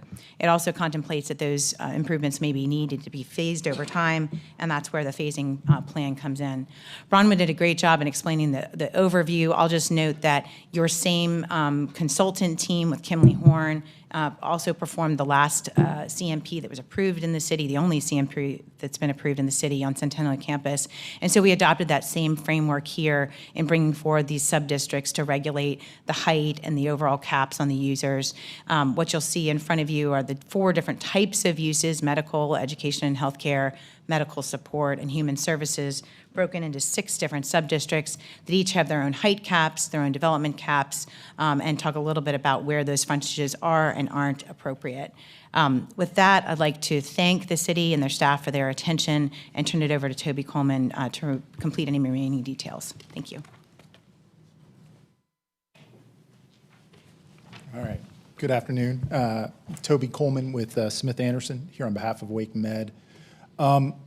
Here, this is just a massing study. What this goes to is just showing that even with the heights that we have set out in our rezoning, you're probably not going to see those heights ultimately just because of the density caps that really ensure a sort of a lower level of development. Bronwyn did an excellent job of explaining the phasing for both the traffic and other sort of transportation improvements, so I won't try to improve on that. Happy to discuss anything y'all have. We are, we do have all the slides related to the bicycle and sidewalk improvements. One thing I do want to mention is just wanted to highlight the Sunnybrook Road cross-section. Again, as Bronwyn mentioned, it is consistent with what the city's doing on Newbern. We did work very hard with the transportation staff to come up with something that the city could live with and that made sense for the site. And so what you see here is a 10 to 12 foot wide multi-use path. We're really trying to maximize the space from that bus station down to Wake Tech. And thank you for your time. We're available for questions. Okay. Do we have any questions for the applicant? Okay. I will close the hearing then. I just want to say one thing. When we did the tour with Secretary Pete Buttigieg, and he saw what you all were planning at Wake Tech, Wake Med, and Wake County, he was blown away. And he said to me, I've never seen a collaboration like this, especially on a bus rapid transit line. He said, this is exactly what we're looking for. So I want to say congratulations for the collaboration, the cooperation, but also the vision. I mean, this is going to be a game changer. So I'm really excited, and I know you want to make the motion, so go, Yeah, Councilmember and I'm Branch. excited for the hard work that you've done and you've put together. I just want to put one little thing in there. We are working on a fire study. When we get the information back, if there's some land you haven't finally figured out, if it's TBD, keep us in mind. But with that said, I move to adopt the proposed consistency statement dated October 15th, 2024, containing the agenda materials, and to approve the zoning amendment with the adoption and effective dates described in the agenda items under recommended action. This approval is also deemed an amendment for the future land use map to the extent described in the adopted consistency statement. All in favor? Aye. I think that was the easiest thing we did all day. Thank you. Congratulations. This is really exciting. Okay, now we're back to the public nuisance abatements. We'll start with 2230 New Hope Church Road. Good morning, Mayor, Council, Bryce Abernathy, Housing and Neighborhoods. I am bringing you 3 public nuisance cases that we've completed public nuisance abatements on. Asking you to adopt liens on these for the cost incurred by the city. Number 1 is 2230 New Hope Church Road. This was a complaint. This is a piece of rental property. It was just high grass and trash, kind of sporadic. Trash was kind of all over the place. We did leave messages with the owner in addition to the normal correspondence. Did not hear back from them. 3317 Slippery Elm Drive. It's just a vacant piece of property that they are not maintaining the yard. Again, no response from the owner after correspondence and phone calls. And the last was 114 Turner Street. Again, this was high grass and trash kind of sporadic through the yard. This is another, it's a vacant rental property. Left message with the owner, no response.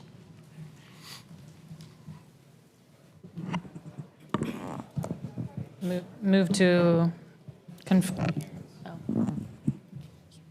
Again, no one signed up in support or opposition. I'll open the hearing and close the hearing. Do you have a motion? Move to confirm the charges of nuisance abatement. All in favor? Aye. Okay, that was unanimous.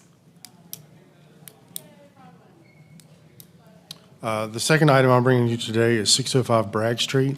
That may be familiar to you. We've completed several nuisance abatements that I've brought to you over the last several years. This is actually for the house. We do have a housing case on this property, and I'm asking council to adopt a demolition ordinance today. Again, not really any response from the ownership. We had to complete the administrative warrant to gain access to the house. You're looking at pretty much extensive rot and neglect on the exterior as well as the interior. Some structural issues with the foundation, windows open, windows broken, like those type things.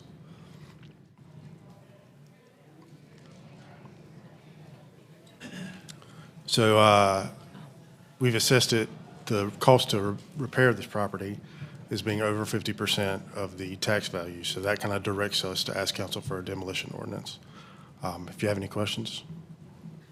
Wow. Any questions for staff? I have one. Do you have, I know we've abated other nuisances on this property. If this is confirmed, what will the total lien on the property be? So it kind of depends. You know, we do asbestos testing and that kind of stuff, and if it has asbestos in it, it's going to cost more to abate. Oh, okay. You know, sometimes there's cinder block walls. I don't think that's the case with this property, but and those demolitions are done by weight. So it's kind of hard to tell. Okay. That, like anything else, has probably gotten more expensive also. Got it. What's the current lien on the property? The last I looked, it was around $9,700. $2,700. Okay. Okay. Someone has signed up in opposition, Emma Watts. So I'm going to open the hearing. Is Emma Watts here? Okay. If I could add, if council is to adopt this ordinance today, our first steps would be to go out and secure the building, board up the windows and doors, because it takes a month to 2 months to go through the demolition process, as far as, you know, the asbestos testing and surveys and permits and putting it out for bids and that kind of thing. I have a quick question. Yes. So you indicated somebody signed up in opposition, Ms. Emma Watts. Yes. Have you had any contact with her? Do you know how she's connected to the property? She's an attorney. So late last week, I did get a call from an attorney, and an heir has reached out to this attorney's office. I'm assuming they're asking for more time. Okay, because There that was may, a that may there be, was some that may be discussion. something different then. So Bryce, he sent me that email, the communication of the attorney reaching out. And I was prepared for the attorney, if they were here, to possibly give them some time to figure out if they were looking to sell or something. I'm thinking, is it possible we just hold this to our next meeting since they signed up? Because it's going to take them a while, but at the same time, can we authorize, I'm asking the city attorney, can we hold it and still authorize them to secure the property? You're saying hold the demolition? Hold the demolition, but authorize staff to go ahead and secure the property, because currently it's not secure. You could. You could also set this for, well, I hear Councilmember Ford say bring it back at the next meeting to adopt the ordinance. So yes, you could do both. Mayor Pro Tem. Yeah, I just want to add, if this were a resident, it tugs on my heart when they come here and they just want more time, but this is someone who doesn't live here. They've hired a lawyer. This was noticed. That lawyer's not here. If I don't show up to court, I don't expect the judge to hold a case. There's an issue with community safety. I would move this forward today. I may just vote no, but if it's a lawyer, they should be here. I mean, this was noticed. Yeah, I did speak to the lawyer on Friday, and they said they were going to go through a partition process in which this one heir they appeal to a court for them to. I know partitions. I mean, that could take forever we're just going to hold this while, I don't know. But I think if you've got a pending legal action, that's something different. I don't know what the city attorney's position is, but if there's a pending legal action, I don't know that we can go through and do demolition on the property until it's resolved. At this point, we're not aware that there's a pending legal action. I think, again, one option would be to to direct staff to secure the property and hold it open to your next meeting to give that attorney time to do whatever. And then I'm thinking if there is any legal action, that gives them that time, that window, and I will ask for it to come back during the day at our next meeting. But in the meantime, go ahead and have this property secured. That is my motion. Second. Not to complicate things. Excuse me. Sorry.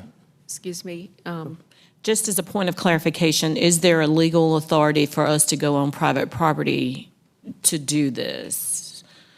Because in the past, we've not done it, but I'm just saying If it is a safety, a health and safety it's a issue. public, Because even if we did the demolition, you said you would go on and secure it anyway, and it's still not ours.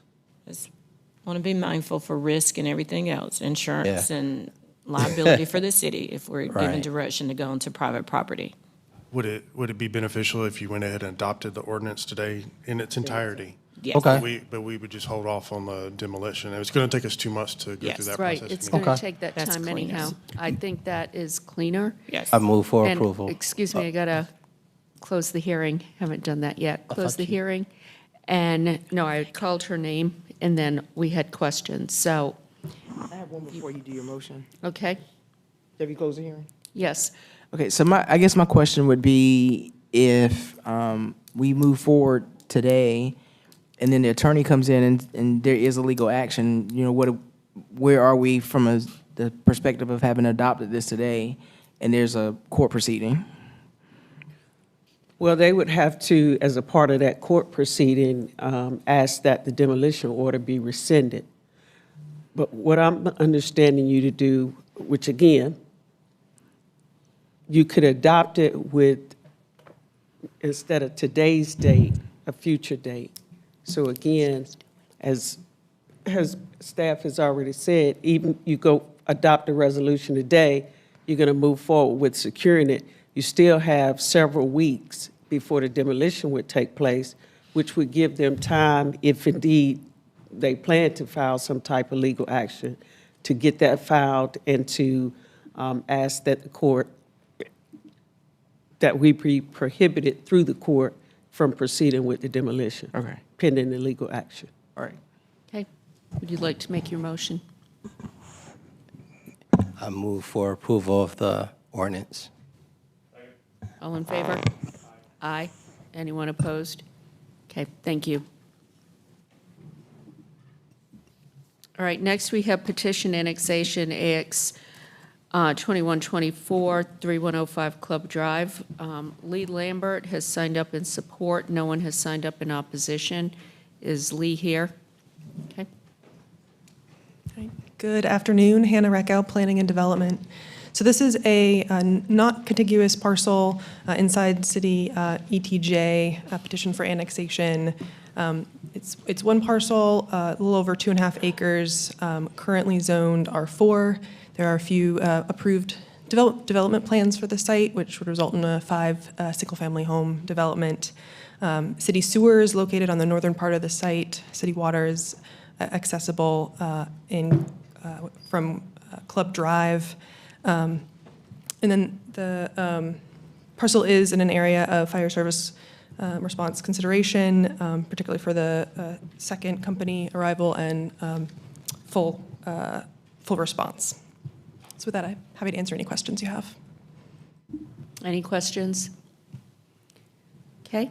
I will open up the hearing. No one has signed up in opposition. Lee? I'll be very brief. I have 13 children. I was going to bring them all in, but if you vote yes, then I won't. We've already extended the water line at the cost of $100,000 for the city, 563 feet. We've got 5 very nice lots. We've talked to all the neighbors. It will increase revenues for the city, and I hope you'll approve it. Thank you very much. My 13 children are lined up outside. Let me know if I need them.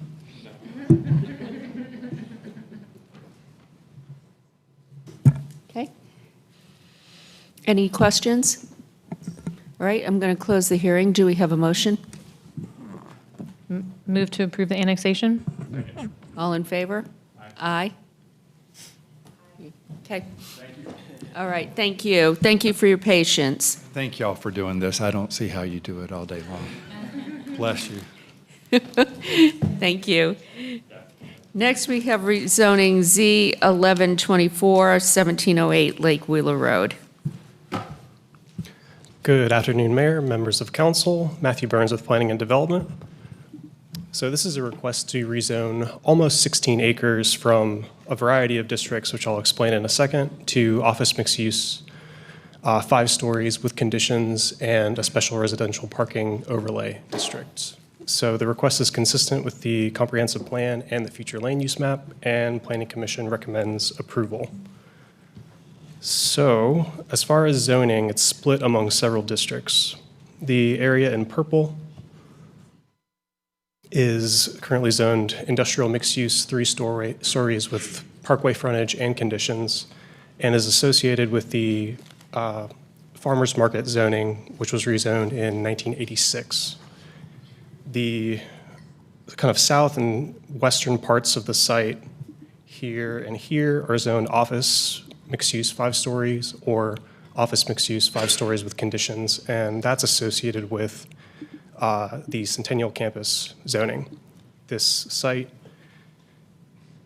is located at the intersection of Centennial Parkway and Lake Wheeler Road. And the last thing I'll note is that the site is currently owned by the state of North Carolina, who intend to sell the property to Duke Energy to build an electrical substation. And sale of the property is contingent upon rezoning approval. So here's an aerial of the site showing some nearby uses. So you can kind of see the golf course, Lonnie Pool to the west, and Centennial Campus, the State Farmers Market just to the north of the site, and south and east there are some industrial uses and some businesses. Along Maywood Avenue, kind of north and east of the site, there are a variety of businesses, some commercial uses, including Trophy on Maywood. So here are some views of the site. The first view is southeast on Centennial Parkway. Or I may have gotten some of these mixed up. Yeah, so southeast on Centennial Parkway, and then view number 2 is west from the intersection of Lake Wheeler and Centennial, and then the third is along Lake Wheeler Road.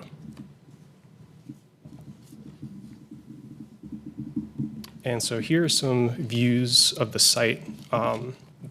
And the reason that I wanted to show these perspectives from the Greenway is that there is a portion of Greenway connector on this site that runs like this, connecting the Walnut Creek Greenway to the Centennial Bikeway connector.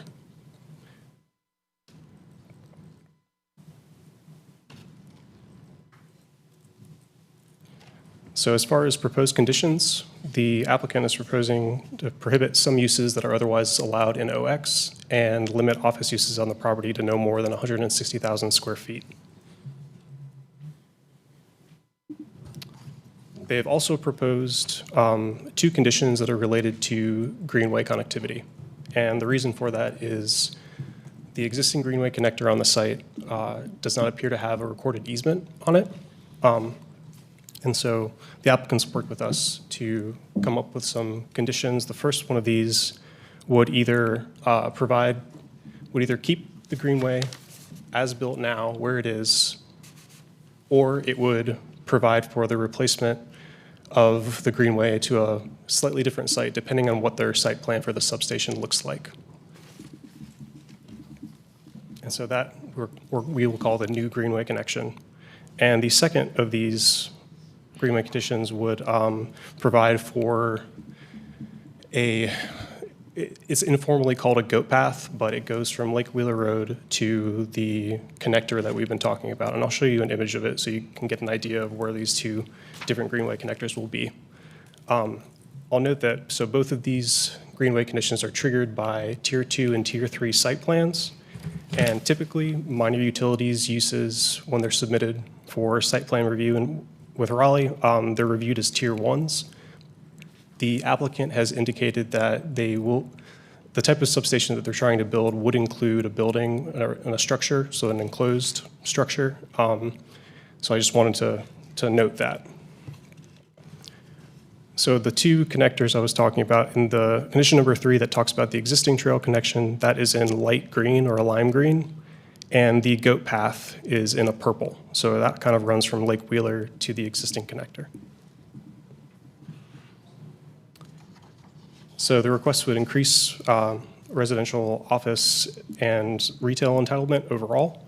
It would reduce industrial entitlement since a large portion of the site is currently zoned industrial mixed use. The request is consistent with the future land use map. It has 2 designations. The first is institutional, and the second is public parks and open space. And the request is inconsistent with the urban form map, which, because the site, Lake Wheeler, is considered a parkway corridor. That being said, that since the intended use is an electrical substation and not something like residential, that development with a frontage may not be realistic or feasible for the site. So there are a number of consistent policies with the request, including the rezoning of industrial areas and planning for energy infrastructure. And staff did not identify any inconsistent policies with the request.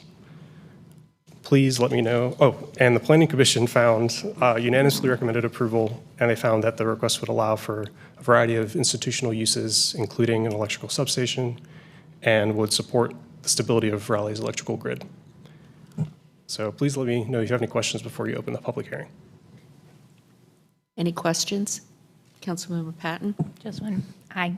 Want to make sure I caught what you said. So the protection of the greenway is contingent on a Tier 2 or Tier 3 site plan.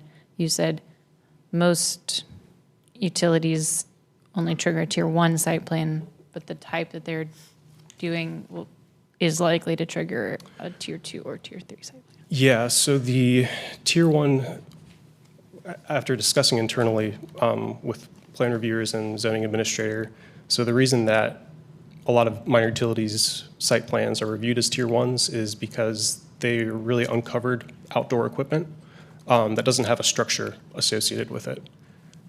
My expectation would be that it's hard to say for sure, but that the submittal of a site plan for this site, if it does include a structure, would be more likely to hit the Tier 2 or Tier 3 thresholds.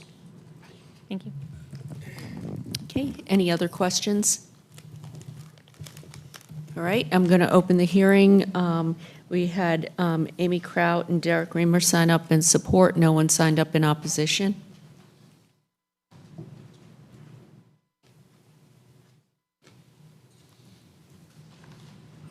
All right, good afternoon, Mayor, council members. Amy Kraut, Smith Anderson, 150 Fayetteville Street. I'm here representing the applicant, Duke Energy. We do have members of the Duke team in the audience to answer any questions you have. As always, we appreciate working with city staff to get us this far. We have worked with planning, transportation, and parks on the conditions here. So I think Matthew did a pretty good job giving a property overview. I'll just note that Duke is under a contract to purchase this 16-acre property from the state to build the electrical substation, and the purchase is contingent on the rezoning. In terms of current zoning, really, as you heard, this property is split zoned many different ways. A lot of the conditions have been placed in place since the mid-'80s. So very early on in the process, Duke approached the city about the property, and the city recommended rezoning just to start with a clean slate. I did want to highlight just the existing conditions on the property. There are several conditions that restrict the development of this property. Much of the property is in a flood zone or flood hazard area, which again is not suitable for any higher or large intensity development. And there is that existing Duke transmission line, the yellow lines that run through the property. While this isn't ideal for normal development, it's perfect for a substation because it allows the substation to tie directly into that transmission line and doesn't require any new transmission easements moving forward. Project reasonableness and need. The new substation will ensure adequate capacity to serve the area's unprecedented growth. Land in Southwest Raleigh is scarce and getting more expensive every year, so this is a strategic decision to site a new substation in this location. It'll ultimately help facilitate faster restoration of power when there's losses due in the unforeseen event of power outages.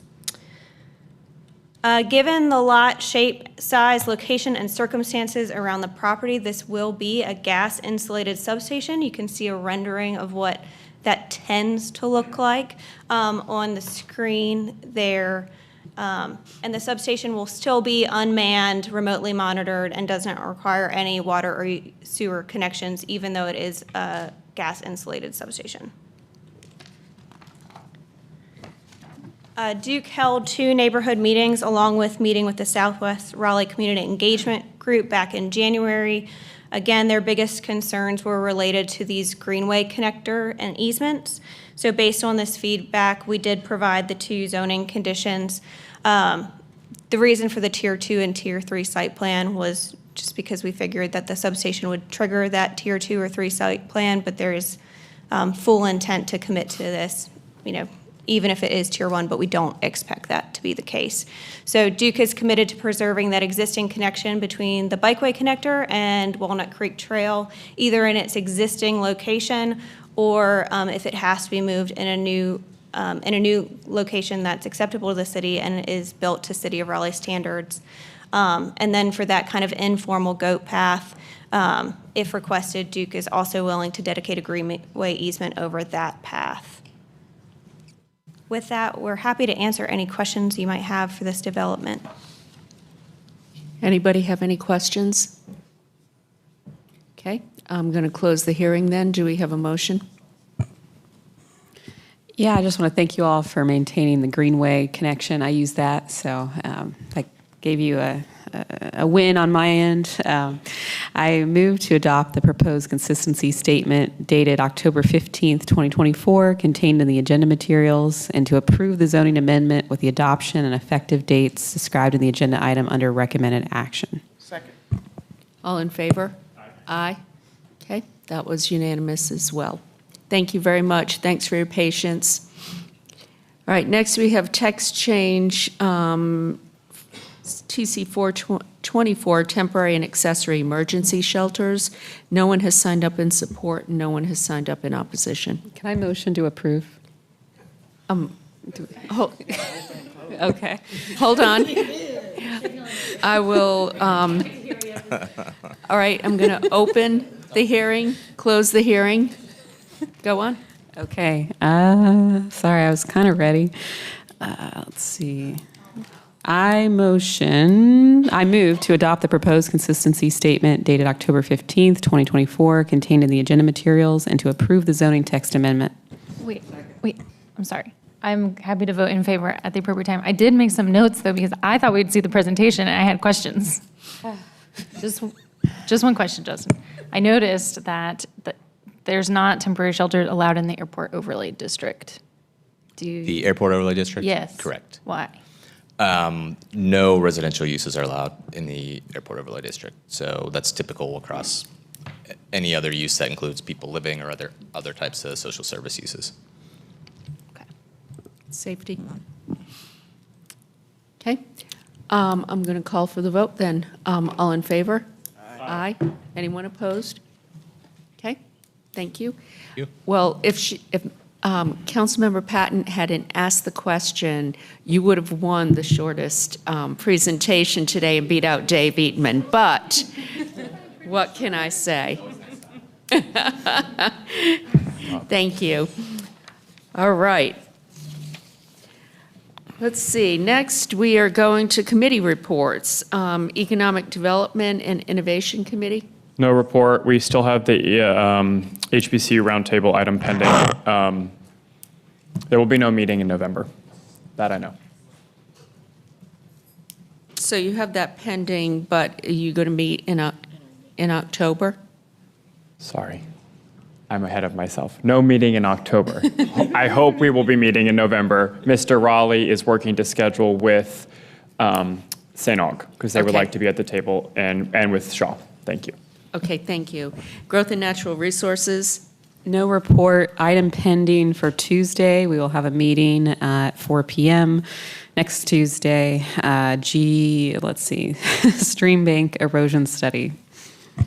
Okay, Safe, Vibrant, and Healthy Community Committee. We have one item pending, cottage courts and tiny house garages, and we will be meeting October 22nd at 11:30. Transit and transportation, No report, no pending items, no meeting this month. okay. Next, we have a report of the mayor and city council. I'm going to ask that we be respectful of time. Councilmember, Mayor Pro Tem Melton. No report. No report. I will be submitting for contingency funding for Advanced Community Impact Fund at $5,000. My analyst is already aware of the emails and information that has come in. Other than that, no report. My only thing is that my next community meeting will be held back at La Cocina Italian Restaurant on November 13th from 6 to 8 p.m. Thank you. Really, really quick. When we had public comment last week, an issue was raised about the bike lanes that were going to be added, or whatever's going to be added in Bitmore Hills. Had a chance to talk to transportation staff, and I think my request is that they, along with the folks from the Community Engagement Office, go out and talk with the community group in Bitmore Hills, because that's a very senior community, and I think there's some misinformation and some confusion about what's actually going to be happening, because what was presented here, and then when I talked to staff, it was really kind of different. So if the transportation staff, community engagement office could meet with, I think it's like a community group with Bitmore Hills to explain what's going on, and also help them understand what the process is to get sidewalks in the community, I would greatly appreciate it. We will have a District D Neighborhood Alliance meeting on this Saturday, and that's at 9:30 a.m. at the Crowder Center at Lake Johnson Park. I want to thank Healing Transitions for coming out to our last District D meeting a month ago. We had an amazing tutorial from some of their community response team members about how to assist someone dealing with an overdose. So I just want to thank them for educating us. This meeting will be open this coming Saturday in terms of topics, so hope to see folks there. Okay, thank you. No report. We have appointments now. Got to be quicker than I thought. Okay, appointments, Bicycle and Pedestrian Advisory Commission, one regular vacancy. Councilmember Patton nominated Catherine Clement, so that will appear in your next ballot. Civil Service Commission, one regular vacancy for the at-large slot. Charles Till Jr. was nominated by Councilmember Patton. Human Relations Commission, two alternate vacancies. Councilmember Patton nominated Kyle Compton. Police Advisory Board, two alternate vacancies. Councilmember Jones nominated Tiana Morgan, and Councilmember Patton nominated Reverend Jimmy Gibbs. So those will be coming back. Next, for nominations, Historical Resources and Museums Advisory Board, just to follow up, vacancy had been previously announced due to the term expiration of a member who's outgoing, not eligible for reappointment due to length of service. Discussion took place during your last meeting regarding the board's nominating committee recommendation, and there was an additional recommendation from Councilmember Melton. It was requested that the board go back and take a look at both of those individuals, and that staff did hear back from them, and they are not wishing to alter their original nomination of Elizabeth Caliendo, so you currently have two nominees under consideration. It's the council's discretion as to how to move forward. Information on both of them was attached to the agenda. Can I just get a quick poll? Is there going to be any consensus to deviate from the Historic Museum recommendation? Okay, I'm gonna pull, I'll pull my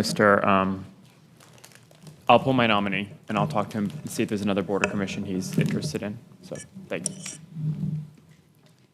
So it would be appropriate for you guys to vote on the board's nominee if that's the way you'd like to proceed. Someone would like to make a motion? Move to uphold the recommendation of the board and appoint Ms. Caliendo. All in favor? Aye. Okay, thank you. Next, we have Police Advisory Board, one regular vacancy. This is for the at-large slot. Term of Lewis Hutchinson is expiring. He would like to be considered for reappointment. Move to reapprove. Second. All in favor? Aye. Aye. Okay, that was unanimous as well. Lastly, we have Raleigh Convention and Performing Arts Centers Authority, one regular vacancy. Term of Dave Rose is expiring. He would like to be considered for reappointment. So moved. Second. All in favor? Aye. Aye. Anyone opposed? Okay, that was unanimous as well. Thank you. And that's it. Okay, next we have the report of the city attorney. No report. Okay, next is the city clerk. Good afternoon, Mayor and Council. You have 3 sets of minutes that have been submitted for consideration of approval. Have a motion? Move for approval of the minutes. Second. All in favor? Aye. Okay, thank you. And now we have closed session, and I have a motion. Motion is in order to enter closed session pursuant to GS 143-318-11A3 to consult with the city attorney in order to preserve the attorney-client privilege and to consider and give instructions regarding the handling and/or settlement of a potential claim in the following matter. City of Raleigh versus Raleigh Development Company, Glen Peace LLC doing business as The Village versus City of Raleigh, and 322 LLC versus City of Raleigh. So moved. All in favor? Aye. Okay, thank you.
We have just returned from closed session where we directed staff on issues related to our closed session agenda.